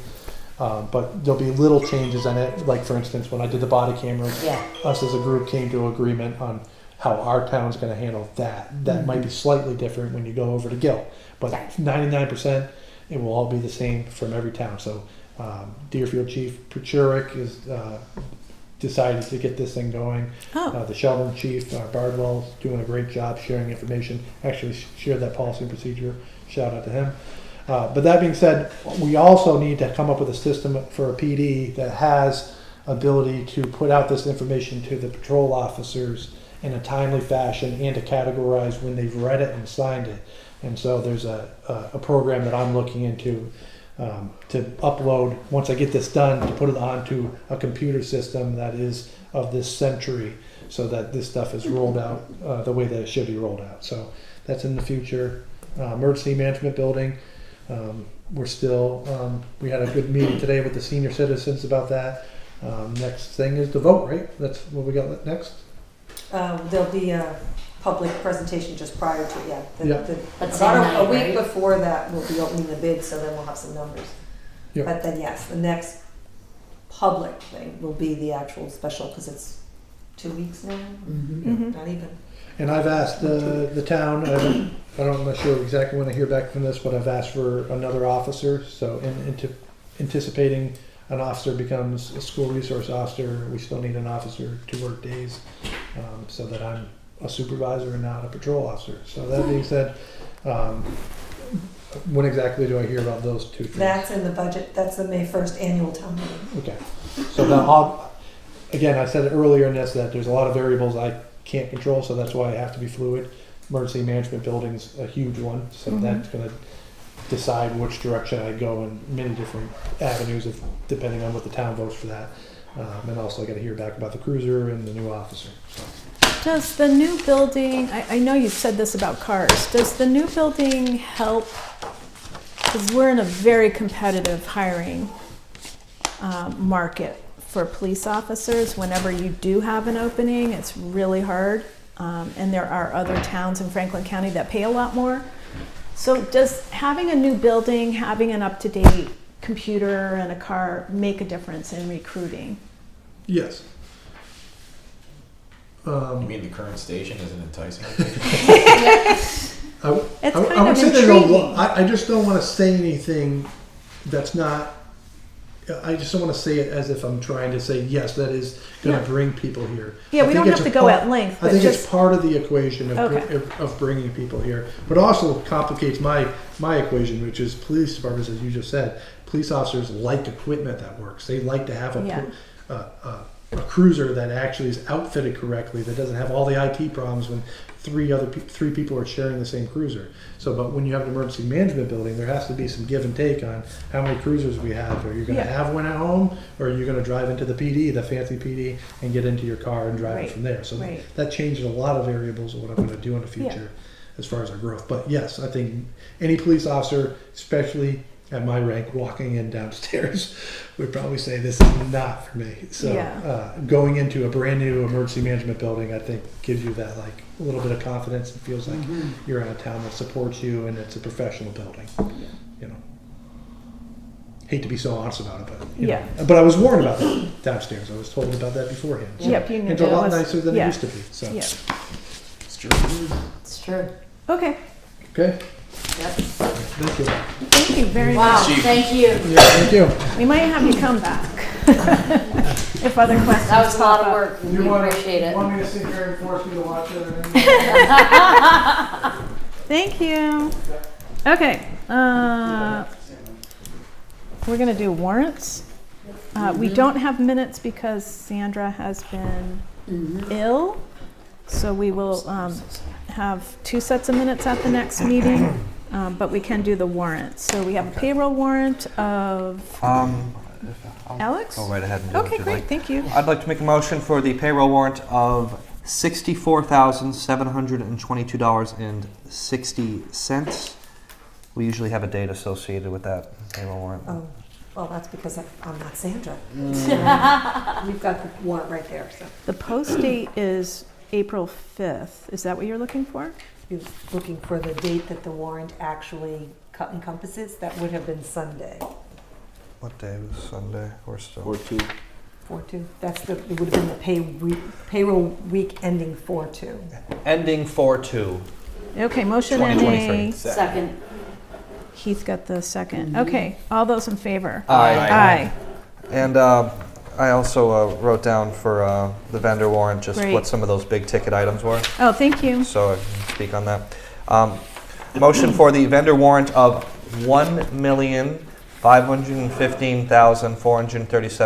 $1,515,437.54. This is for our share of the school for the PVRS assessment of $953,122. Snow removal from those big storms we have, and salt production and delivery of $25,140.76. The emergency buildings architect, which was $441,841.77. And the owner project manager, which was $28,952.50. I actually didn't have to use my notes, it was all there. Yeah, So.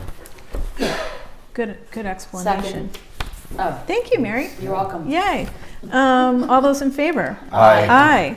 Okay, interim select board meetings, there were none. Meetings and events attended by select board members. Bernie? Yeah, on the 29th of March, I attended the Board of Health meeting. That's really the only meeting. I had a couple other things, but they weren't noteworthy. Okay, Okay? just doing your thing. Yeah, I mean, I went and consulted with Isaac at the treatment plant on some issues. I just went and talked with him. Yeah, I had a worker appreciation lunch with DPW. I heard about it. They were quite happy. Yeah. Oh, that's it. Yeah, great, thank you. Mary? I have nothing to report right now. Heath? I just had the emergency services committee. Yep. That's it? That was it. Okay, I went to that one too. Whoops. And FinCom, I went to FinCom Oh, yeah. last week. And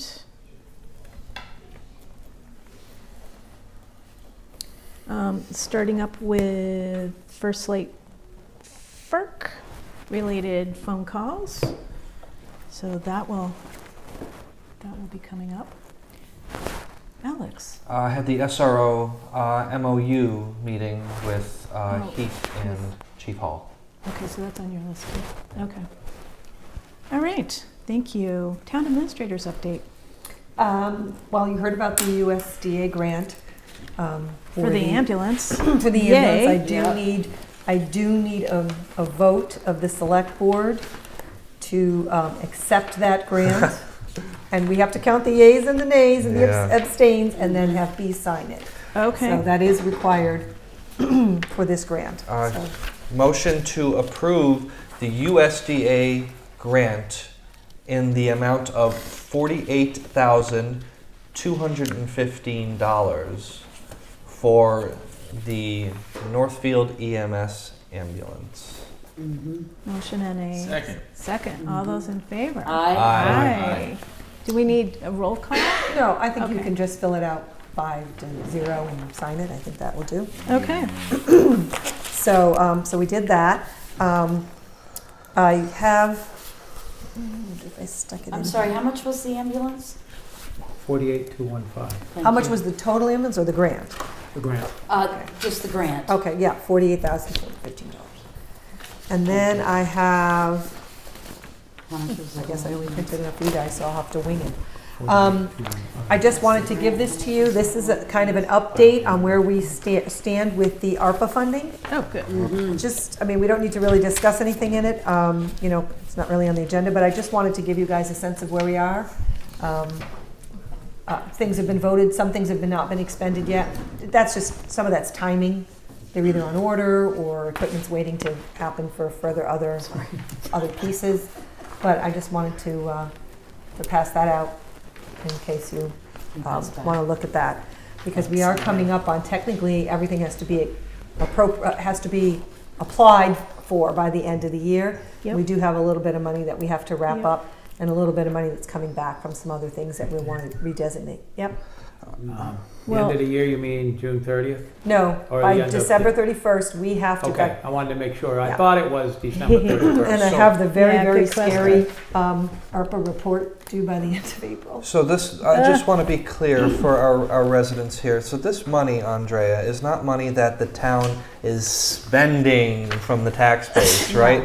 This is. It's not part of the tax rate. It's not. Yeah, this has Yeah. nothing to do with that. The select board is not wasting your money on little tiny things like that. This is federally approved money that comes from the government through a form of a very nice grant where the money has to be used or it will be lost. So Correct. I just want to get that information out there. And That's there was really a- important. And there was a committee that was an advisory committee, brought things to the select board. So the money all has to be allocated by the end of December. It doesn't all have to be spent, but we have to make sure that we allocate it all by December 31st. And then we have till 2026, I believe, to actually spend the funds. And the, you know, meetings, you approved this over a year at various requests, and I have files for every request with backup documents. And the committee and then the select board worked very hard just to touch every kind of department, from water to sewer to seniors to police to you know, anything that, you know, was applied for, you know, kids for the rec, money for the rec person to work, to do some more hours to do her job, senior center director funding, plus hearing groups. You know, there's a whole bunch of wastewater improvements that were asked for. There was some highway equipment that was asked for, police department. You know, it was really a big push to kind of spread it around to make sure that it was, in the water district, some legal money for seed money for them to start up, to really impact as many constituencies in the town as effectively as possible. Things that often were needed, sort of on people's lists of really wanting them, but could be years away from asking for them, or doing things that would have probably been capital expenditure requests and now keeping it off the tax rate. Mhm. So there was a, you know, twofold going on there, things to improve services in departments that directly benefited Yep. all the constituencies we could try to reach out to. So, how much more in your update do you have? Is that pretty much That's it? pretty much it on my town minister updates, or just this one? Town administrator update? Oh, I do have a couple other things. Yeah, so, because ARPA will come up again, Yes. because we're gonna do a review of all of the expenditures. Can you just tell me what the date why some don't have a date expiration? I was just curious. Expended. Expended. They whether or haven't not been they've expended actually- yet.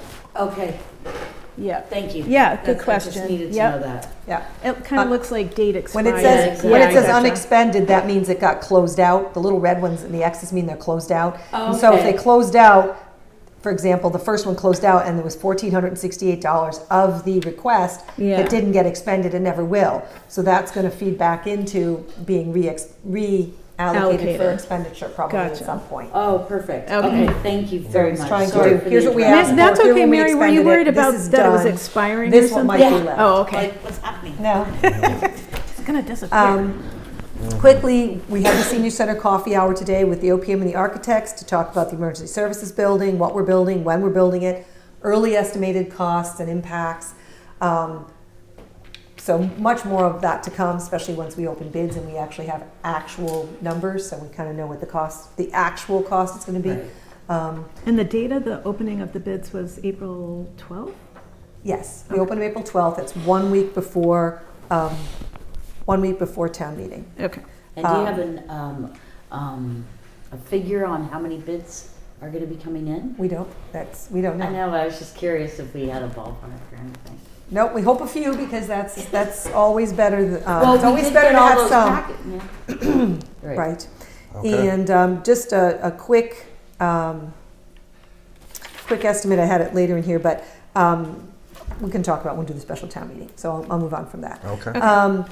And I just wanted to let everybody know that Tom, Mallory, and I met with Tom, I met with Mallory, and we're kind of working right now on Community One Stop. There's 5 grants there, Small Bridge Grant, Complete Streets Grant, and possibly some public grants for tree plantings and or purchase of land conservation for passive recreation that will be out in July.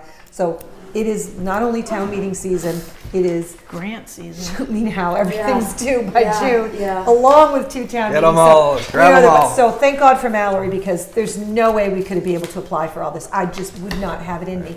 So we really are going after some infrastructure stuff. Plus we have 5 one-stop projects that we're So talking about exciting. doing. So It's really exciting. Exciting. we can throw our hat in the ring. We don't anticipate we'll get everything, but the more you go in for, the more you get back. Absolutely. So And the earlier, task. the earlier you go in and the more prepared you are, the better. Yes. And then Mallory her value, besides her value of actually being able to apply for these and actually, is that she delves deep, much deeper than I have the time to do.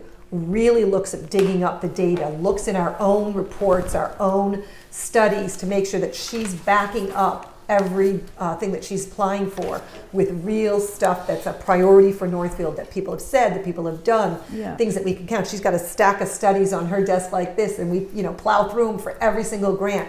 Is it in the open space plan? Is it in the MVP plan? Is it in our we've got all these studies, and people always talk, oh, we do all these studies.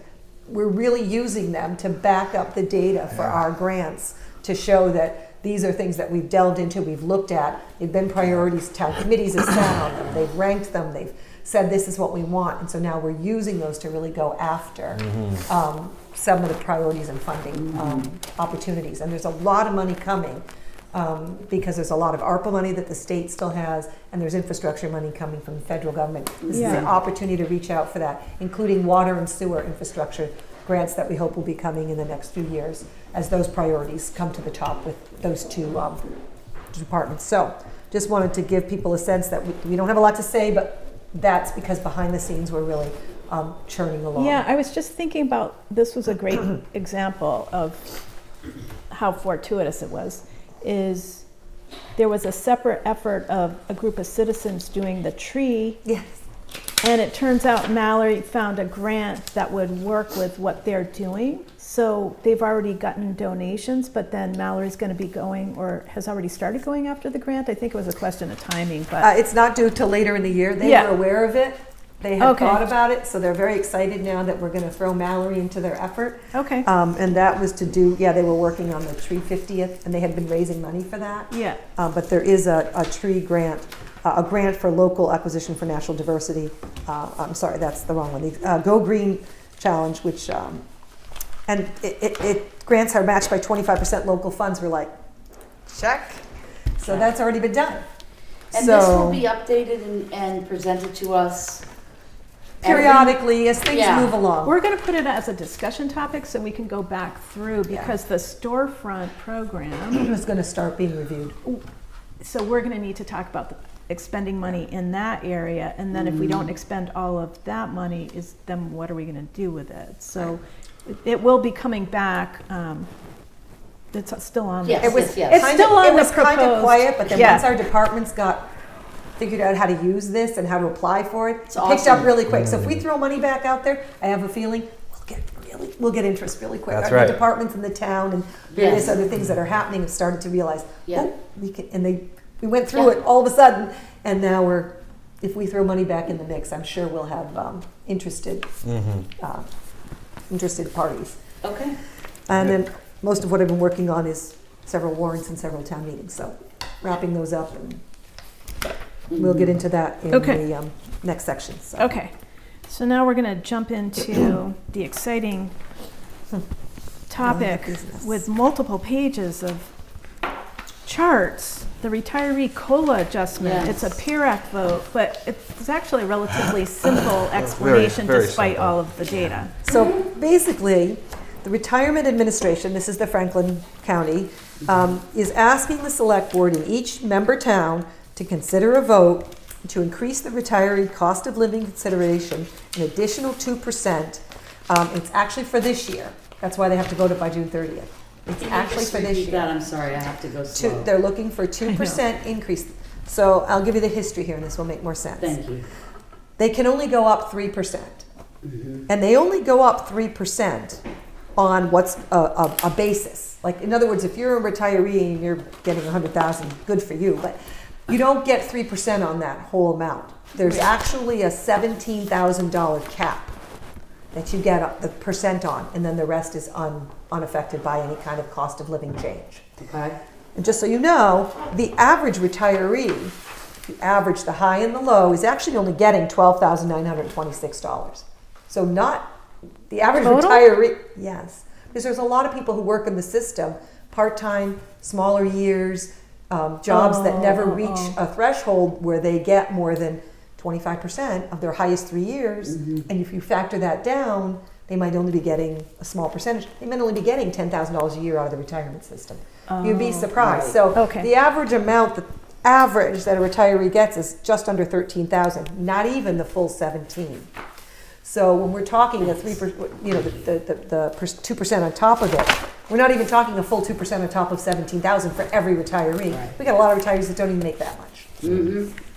But anyway, so the state allowed this to happen because the rules were that it was capped at the 3%. But the state passed a law this year, and that's one of the things in your packet, that allows for this one-time increase this year. But this is a regional retirement system, so 2/3 of the member towns have to vote to agree to this. The select boards have to vote. 2/3 of the member towns have to do this. A lot of what's in your packet shows you the charts to compare what's happening with people who get retirement versus people who get Social Security. And then there's a whole bunch of charts that show you the impact on this going forward. So Social Security got 5.9% in 2022 and 8.7% in 2023. Our retirees got 3% and 3%. And that's it. And it's been stuck there for a while. It's been very much Yes, When yeah. you say our retirees, in the retirement system. It's any public retiree. so my these are retirement public and any- employees. All your employees here in the town of Northfield Right. are in the public retirement system. You must Right. be by law. We do not get Social Security. Okay. Now, you might qualify for some Social Security. We have a double dipping law in the state of Massachusetts, so you don't get all of your Social Security. You actually get penalized in so you can't really take both. You can get some of one and all of your pension. That usually is how people go. Okay. So in Massachusetts, you can't collect both full. Okay. So for this pension, people are not getting Social Security and this pension on the same materials, on the same time. They might be getting Social Security, but some people get a lot more Social Security and they're taking the hit on their pension, Yeah. depending on where they came into public service in their life and how many years they've been in the system. So if they worked a corporate job and then got into municipal, that would be an example. Correct, and did Okay. only 5 or 6, you have to Yeah. do 10 years to qualify in municipal retirement. So you have to do 10 years in the system before you even actually are vested. We have to pay into a non-Social Security account, but if you don't do 10 years, you get all that money back. Right. Okay. That's a different Yeah. thing, because we do not pay Social Security. Town of Northfield does not pay Social Security for anyone, ever. It's not coming out of the checks either. We do Right. not pay Social Security. So you Okay. either pay an OBRA account if you're somebody Oh, right. or you guys pay that. It's in your check. So if you never Yeah, vest that's after right. 10 years, that money actually comes back to you when you leave the town. So if a select board member is on the board or in drawing some payroll for 10 years, What would that mean for the select board member? They would vest in the system after 10 years, but then, of course, it's all about, you Like know. a 401k? Well, no, that means you can collect retirement, but you have to remember it's prorated on what you've collected, paid, and how long you've been years of service, and your age, and all that. There's a lot of formula. A lot of fun. Some people who've already are working in another system, for example, if you're working for the state or a public entity, this actually adds to that. So you could be doing multiple jobs and paying into public retirement. Very complicated. Yeah. But the simple thing to understand is they get 3% in our system. They're asking for an additional 2 because they're not keeping pace at all with Social Security, who's done almost 6 and almost 7 and almost 9 in the last 2 years alone. Yeah. It's not even keeping pace with what towns and the FERCog are doing for a cost of living adjustment. Correct. And that's the whole state's not, the state of Massachusetts We are in the is not Franklin keeping up. Regional Retirement. Franklin Regional is not keeping up. Right. We are part of, it's an arm of the state retirement system, Yeah. but we are only responsible for ourselves in terms of our board and our votes. And they're not, and Franklin County is not Franklin keeping up. Regional, yeah. Regional is not keeping up with Because they the have cost of some, living because and they the- have some rules that they must live by. And so Right. what they're saying is the way for us to get past those rules, one, they had to get a vote at the state level by the Okay. legislature. They had to sign an act into law to allow them for this additional 2%. And then 2/3 of the member towns select boards have to vote to Right. approve it. and that will bring it up to 5%. Yes. Well, people who have worked in the public sector and those who have retired did their job, and they served willfully and pleasurely to And the not people. for every year. Right, not for every forever. year. Not going forward forever. They did their job, and now Sure. it's our turn to do our job, and we can do that by keeping up with these hard financial times by approving this. Yes. And will this come before the board every year? Well, only Or if they how go long through does it this last? process Right. every year, which is Oh, a lot of work. I mean, they had to go and get a law passed, I mean, gee. so they don't do it every year. How many towns does this have to go in front of? We're one of Oh gosh, I don't know that I put that in here, but it's a few. I mean, the Franklin County Retirement System is. Okay. And there's other entities in the Franklin County Retirement And that's why we're trying to get it done before the end of the fiscal Right. year. because then they get 2022. Right. Yes. So I did the math on, so 3% of, let's say you're getting the average amount as a retiree of 13,000. So the 3% is $390 and 5% would be $650. So you're talking about, what, not even $200 more for that person. That's a lot. But that can make a difference. Absolutely. Yeah. Okay. But if for some reason they had a bigger retirement amount, this percentage only takes them up to the first 17,000, correct? Correct. And this is only Okay. for fiscal year 2023, and that's why we have to vote it by June 30th. And these are municipal employees where Retired. a percentage of them had a second job. Maybe, I don't know. I mean, I don't know. Or It they would were, be from Could be me you, all the you way don't down know, to yeah. a part-time person. Right. Anybody who's worked in a municipality. Yeah. So they could have been a part-time tax collector Yes. for years and years and years, and they could have also had another job in private industry working in accounting. All the way to people who are working full-time in this profession, like I have for Right. 21 years. Like you and Sandra. Yes. yeah. But Yeah. but everybody's we're only talking about the first 17,000. We're all eligible I get it. just for that. Okay, No matter how much you retire with. I think I have enough at this point Yeah. to determine a vote. Is So. every, Yeah. Bernie, are you all set? Are you guys? Yeah. Okay, got it. Just want to check. Yeah, let's roll on this Don't one, I have think. to say anything.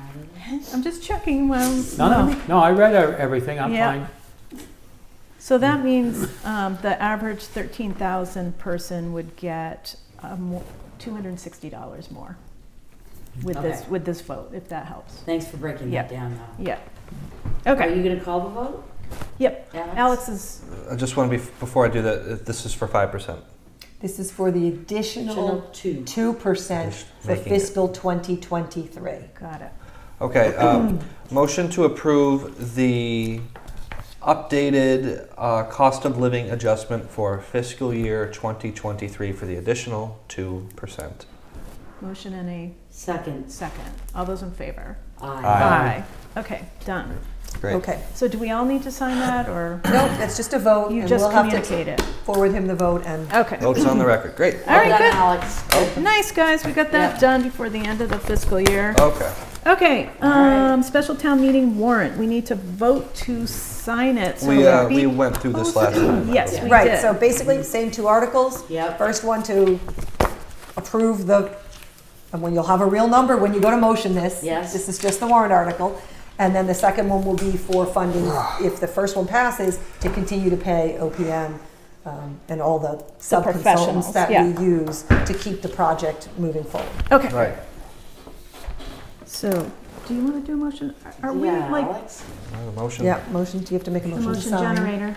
Yeah, motion generator. Is that too much pressure? Do you want somebody else to do it? No, that's what I signed up for. Oh, okay. Okay, I'm just Yay. checking. I don't want to take you for granted. That's the I do. Motion to sign and approve the special town meeting warrant for the town of Northfield, Massachusetts for the Wednesday, April 19th, 2023 special town meeting. As written. Okay, motion and a Second. second. Discussion on the motion. All those in favor? Aye. Aye. Okay, so we all need to sign that. Town of Northfield, please show up to it. Okay, so that's the notice. Dog area. That's the notice for those at home in here. That's the notice that the meeting is being called on the 19th. Right, Okay. right. Signed, sealed. At 6:30 at Pioneer. Yes. As you always like to say, Alex, from a historical standpoint, we're not like tacking it up on a tree somewhere, but it's the equivalent from the 1700s. or That's right. something, right? Well, we could hire. Town crier, that's what I I was meant. just gonna We say, need to- you just took the words We right out of my mouth. we gotta allocate money for a town crier in this That's town. right, I would right. love that position. I would. You need a hat. I would love that position. Get you a bell. Yep, a Ding, bell. ding, talked about that ding, before. ding. Yep. I'd pay to see that. Hear ye, folks. We're going to appoint you. You can also be a knocker. Oh, gosh. That's I'll an put old that on a word. future meeting. It has to have a hat. He has to have a Absolutely. hat, Yes. and I have the hat for him. The ribbon across the shoulder. Okay, now we're, okay, I'm just looking at the time. And the other thing I'm gonna, based on the meeting that we had last time, you know, when things kind of wound down, it seems like after 8 o'clock, things start to really go south energy-wise. That's right. Good, yeah. that's- Speaking from personal experience, That's I will right. put the lock and key on my like mouth. I'm ready for dinner. But, Maybe. so there might be some things on here that we can, I'm just going to be looking for opportunity to move the discussion along and/or use up the next meeting if we need to, just FYI. Okay, so Oh, the annual town meeting? the annual town meeting articles, we went through most of them, the straightforward, smaller ones at the last meeting. We left the omnibus, which is the big one with the budget. We did walk through all of the highlights of what had changed from last fiscal year to this, to FY '24. So the key thing would be whether, if there was anything from the discussion at the last meeting that anybody wanted to bring up under omnibus. Otherwise, we would have to vote to, No, I made my, I think, I made my peace with it. okay. All right, because we went through all of the details. It was just, I wanted people to have the opportunity to think and bring anything back if they needed to. Thank you. Okay, so we needed to do a motion on the actual article itself. Just whether you recommend or don't recommend it Correct. or any portion thereof. That's what you're doing at this point. Yep, okay, thanks for the clarification. Okay.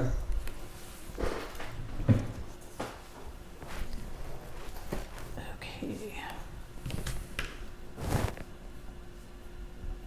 So do you want a recommendation of each of each item we have listed here? Well, Well, you're in different ones. First, we're just doing the omnibus. It's yeah, that's the Article- biggie.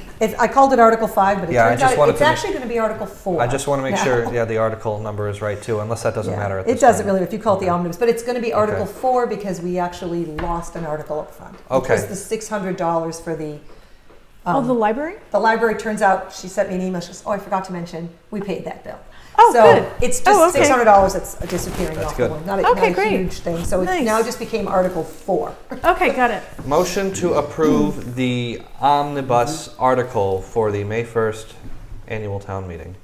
Okay, motion and a Second. second from Heath. Any discussion on the motion? All those in favor? Aye. Aye. Okay.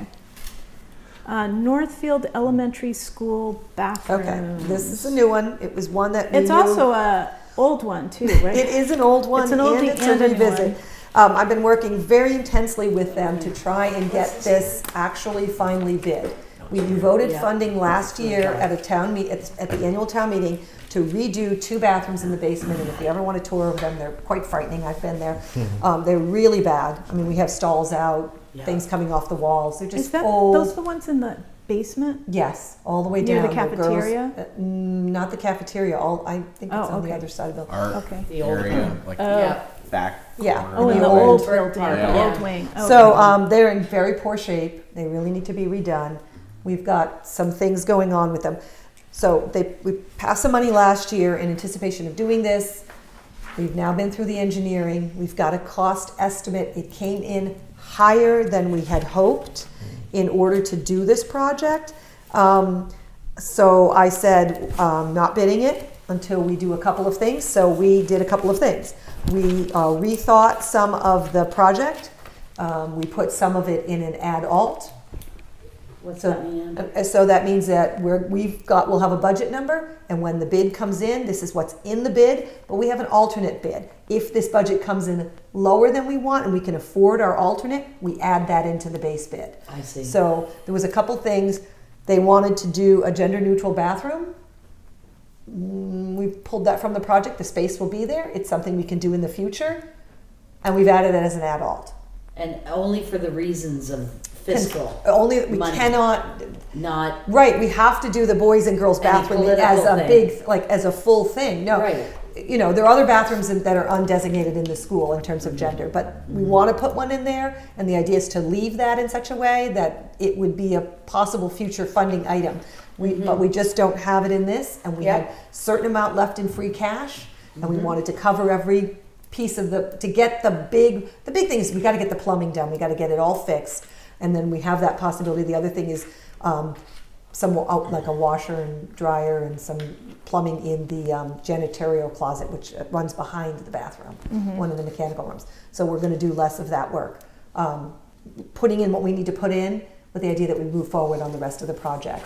At So the another time. design remains the same. Right.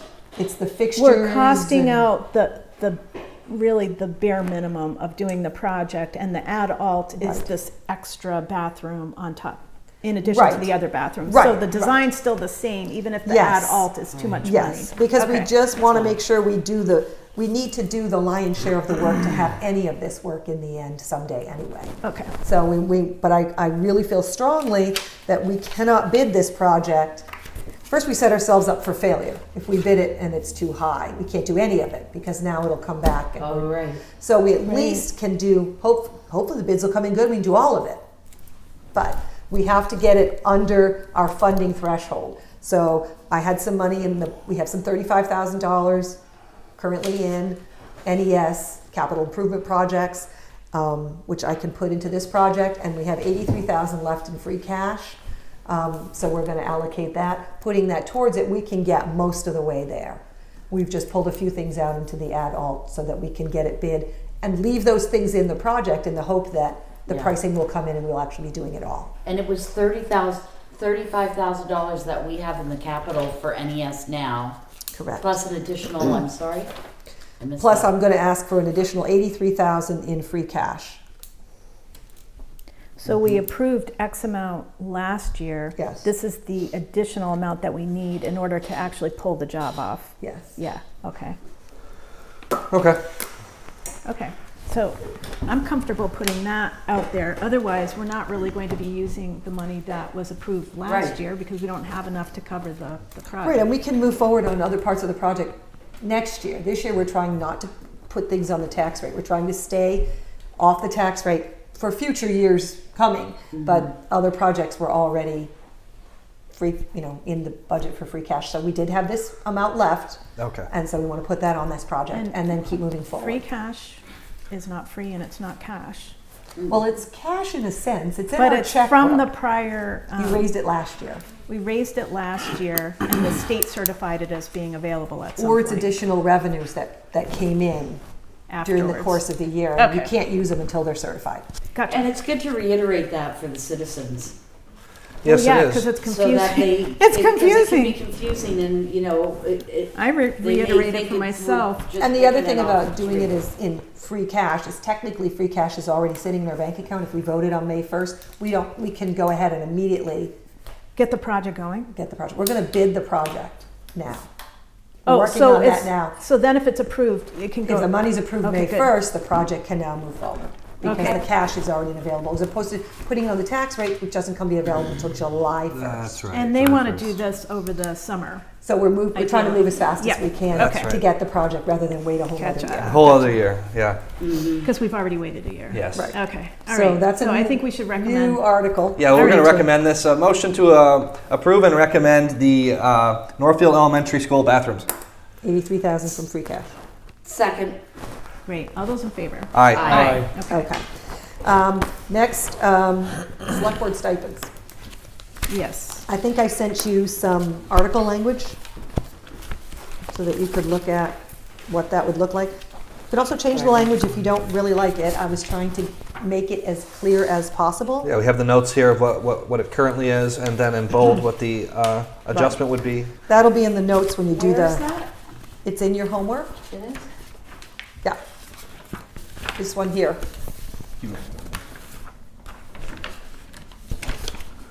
Oh, thank Yeah. you. And what'll go in the warrant is just the article, but then when we do the motion warrant, we put the whole, everything goes, so people have that whole thing at town meeting. Yep. But you wanted to have, so the regular stipends are in the omnibus, Oh, here it is. which you just voted, and then it shows what the additional amount would be based on what these requests that you discussed at that meeting would be. So this article would only be voting on the additional amount, that's why it's Right. it's not the whole stipend, That makes sense. so. Right. So and you mentioned this to the finance committee last week. I did, and they don't want to vote on it until you guys vote on it. So they're Oh. having a meeting on Thursday Lovely. to vote on this after you vote on it. So I can give you their thoughts on it if you want. I summarized it and I went over it. I talked to Bernie just to make sure I had was quoting him accurately. So what Andrea said, the select board should vote before the finance committee. They were kind of looking, based on the discussion last year, they were looking for a study and a presentation / proposal on all of the stipends. So they were expecting this was going to be part of what we had talked about last year.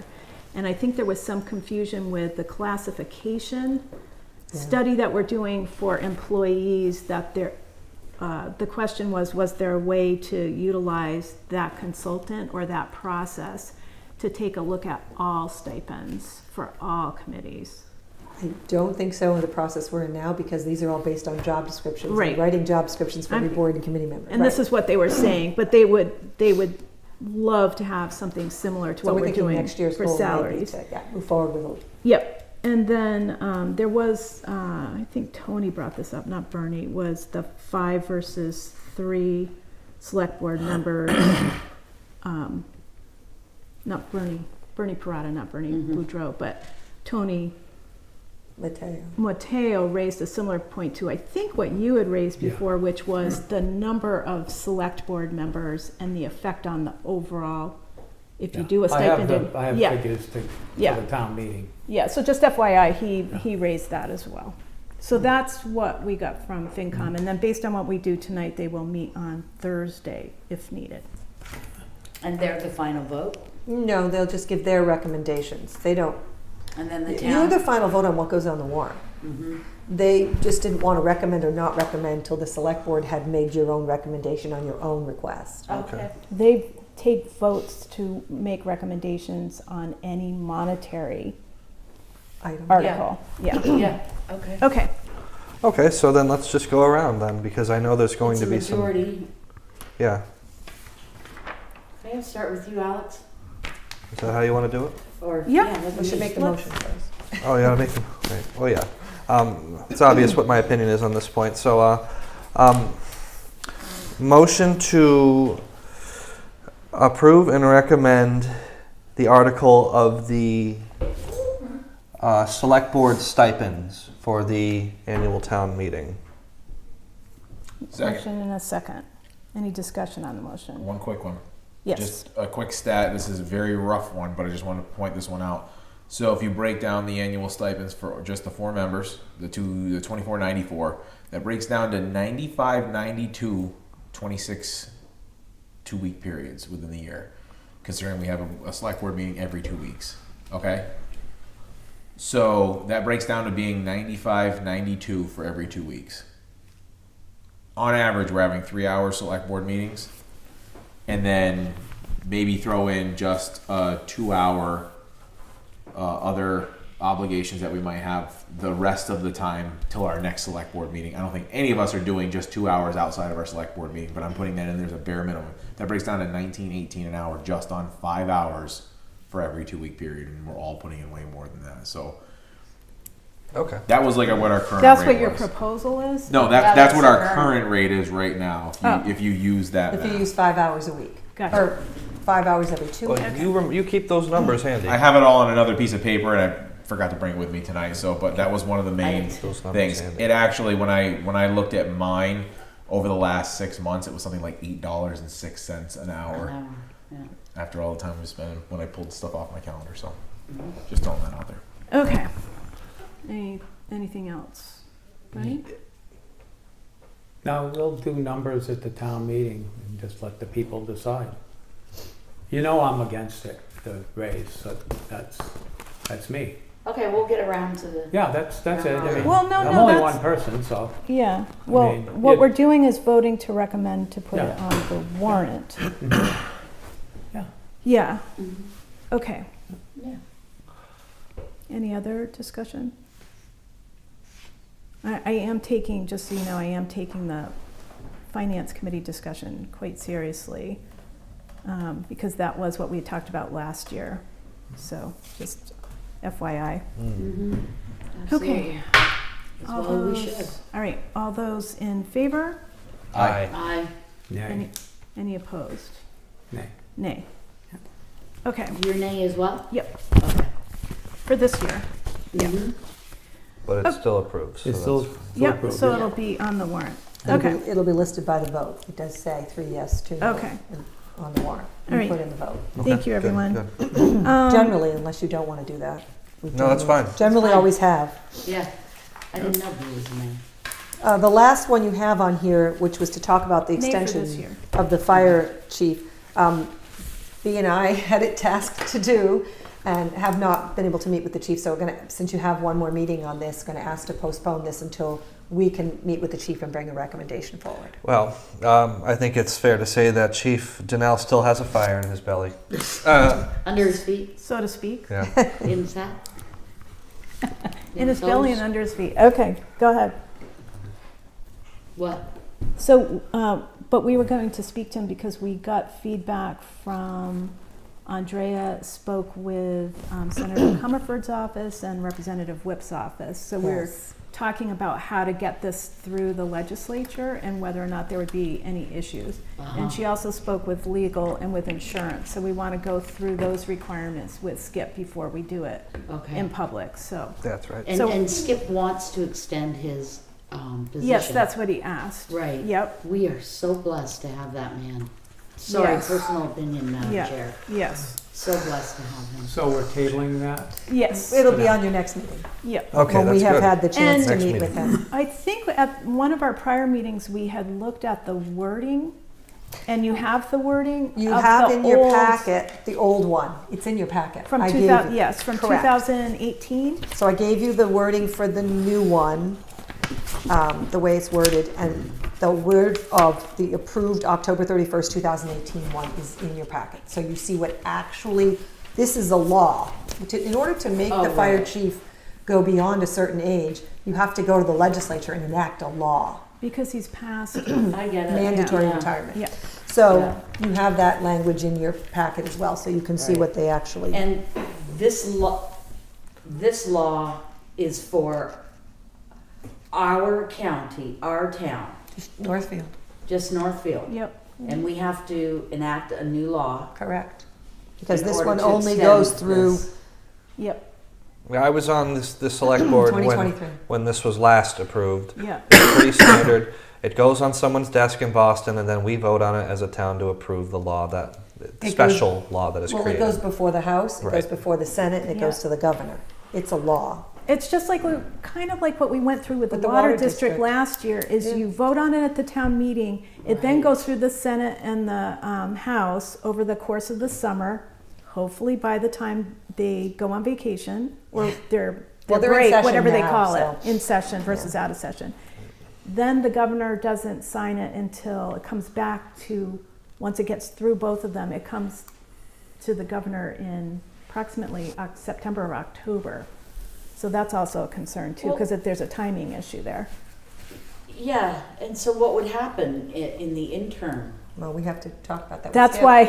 why we need a meeting with Skip, so then when we come back to you, we can say, here are all the issues that, Yeah. not with Skip, with Right, the right. situation, Yeah. and here's how we think it Okay. will work, or And I not. follow you on Yeah, that. yeah. So, Okay, thank you. yeah, not to say we haven't thought about it, it's just Okay. like how to do it is the question. That's good. Okay. And, Okay. okay, topics, all right, so that'll be next meeting, guys. Mm-hmm. Topics not reasonably anticipated by the chair 48 hours in advance of the meeting. I don't have any. Citizens' concerns? No. Oh, Hi, Nick. Oh, the only two left shocking. after a full room. I still was kind of looking for like a job description. I'm just trying to wrap my head around the resource officer. I think it's a great idea. Yeah. But just how it all works. Yeah. Just it's very new. Were you here? I'm sorry, I didn't know if you were present when Yeah, the she chief was was here. here and Heath was explaining but it. I just reached out. Michelle? I look at things like in a job description, like if Yep. you have a person and they're, Oh, Yep.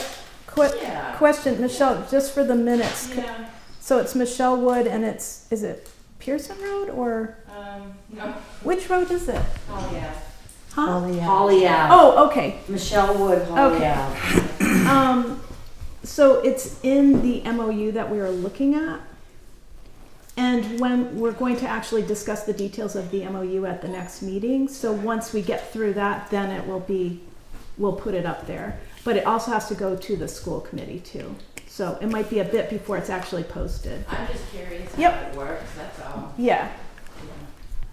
I think Okay. the MOU and a formal job description are separate documents, so. Okay. Yeah.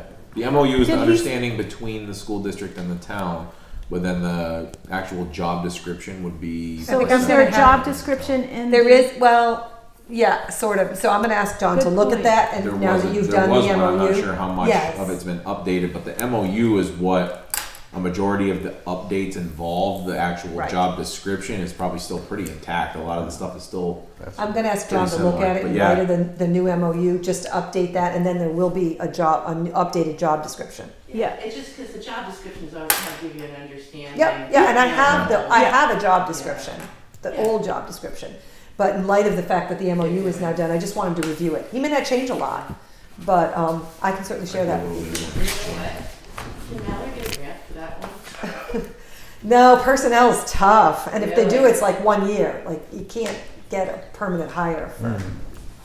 Okay, so for the next meeting, let's do the job description and the MOU, just so we've got Yeah, all the that's dots, I's. Yep. Yeah. Yeah, Okay. I's dotted and T's Yeah. crossed. Okay. Great, thank you, Michelle. Thank you, Michelle. Correspondence, I didn't see any in the folders. Okay. Committee board appointments, there are none. None. Proposed agenda topics, I think the running list is in your packet. Next meeting is April 18th. Mm-hmm. So you'll notice I have emergency services facility. I'm assuming I just put it down as we might need some sort of update as the special town meeting is April 19th. I can tell you right now, I will not be able to make that meeting. April 18th? Yeah. Okay. Alex out. Regular and frequent updates. I put SRO MOU progress. Madam Chair? Yes. Should we add on the SRO MOU progress, Job in light of our description. citizen Michelle, Yeah. that there would be a job description conversation on Yes. that? Okay. Yep. Thank you. Mm-hmm. And then the other thing that I put down was with this little star is public comment policy review given the latest ruling. There was a Supreme Court, Massachusetts Superior Court ruling. No, I think it's the SJC. I think it's this. I'll have to look. Okay. I have it. Anyway, we need to take a look at our public comment policy given what came out of that. I don't understand. They made some very Based on a Change. case from, I can't remember what town it was. big Somebody change. was very rude in a meeting and said Oh. something very rude to the, I don't know if it was the select board or what. It was. Here? No, this was the completely case. different town. Yeah. Okay. And so it didn't fit with their policy, and so she couldn't speak or something and like then that. they stopped the meeting. They closed the meeting. they did Yes. all- and the person sued. The person sued, and as a result of that, there's The court said, say anything they want, basically. So everyone now has to Yeah. go back and look at their policies right, because you really can't restrict speech. It's First Amendment right. yeah, Yeah, And this is a public disturbance of the building. speech doesn't count. That violation of the law when you disturb the peace. Well, if you started throwing things, then it would Well, be no, an issue. it doesn't but- have to be throwing anything or violence. Um, I'd like to see this case because that's Yeah, it's Yeah. pretty a shocking. disturbance of the peace does affect your First Amendment. It's pretty shocking. For A lot of sure. people are really shocked by it. Also, this is a public building too, so. You can't restrict speech. Right, that's what I'm We saying. can't. But when it's disruptive, you can.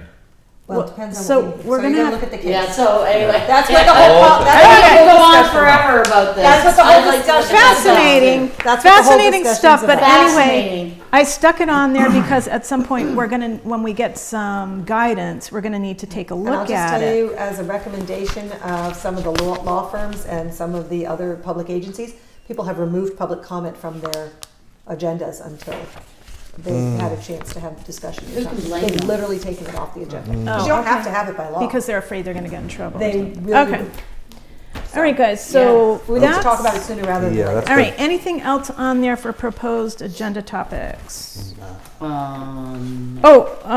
Senator Comerford has to reschedule to June because she'll be in Senate budget hearings or something in May. Okay. Anything else? No? Any shout outs? Any announcements? I have a couple of announcements for 350th stuff going on. Saturday, April 15th from 10 to 11 at the Dickinson Library is coffee hour, seminary history. Oh, on the Northfield Girls School. Yep. And then That's on, with Peter Weiss, too. It is. Oh, yeah. Coffee He's and the treats. historian from Northfield, Mount Yeah, Herman, and he lives in yeah, I Northfield like now. Peter. Yeah, Very much. And then Abijah. Abijah Prince of Northfield from Enslaved to Entrepreneur, Thursday the 27th at 6 p.m. at the Trinitarian Church. So a couple of good 350th things going on. That one's gonna be crowded too. Yeah.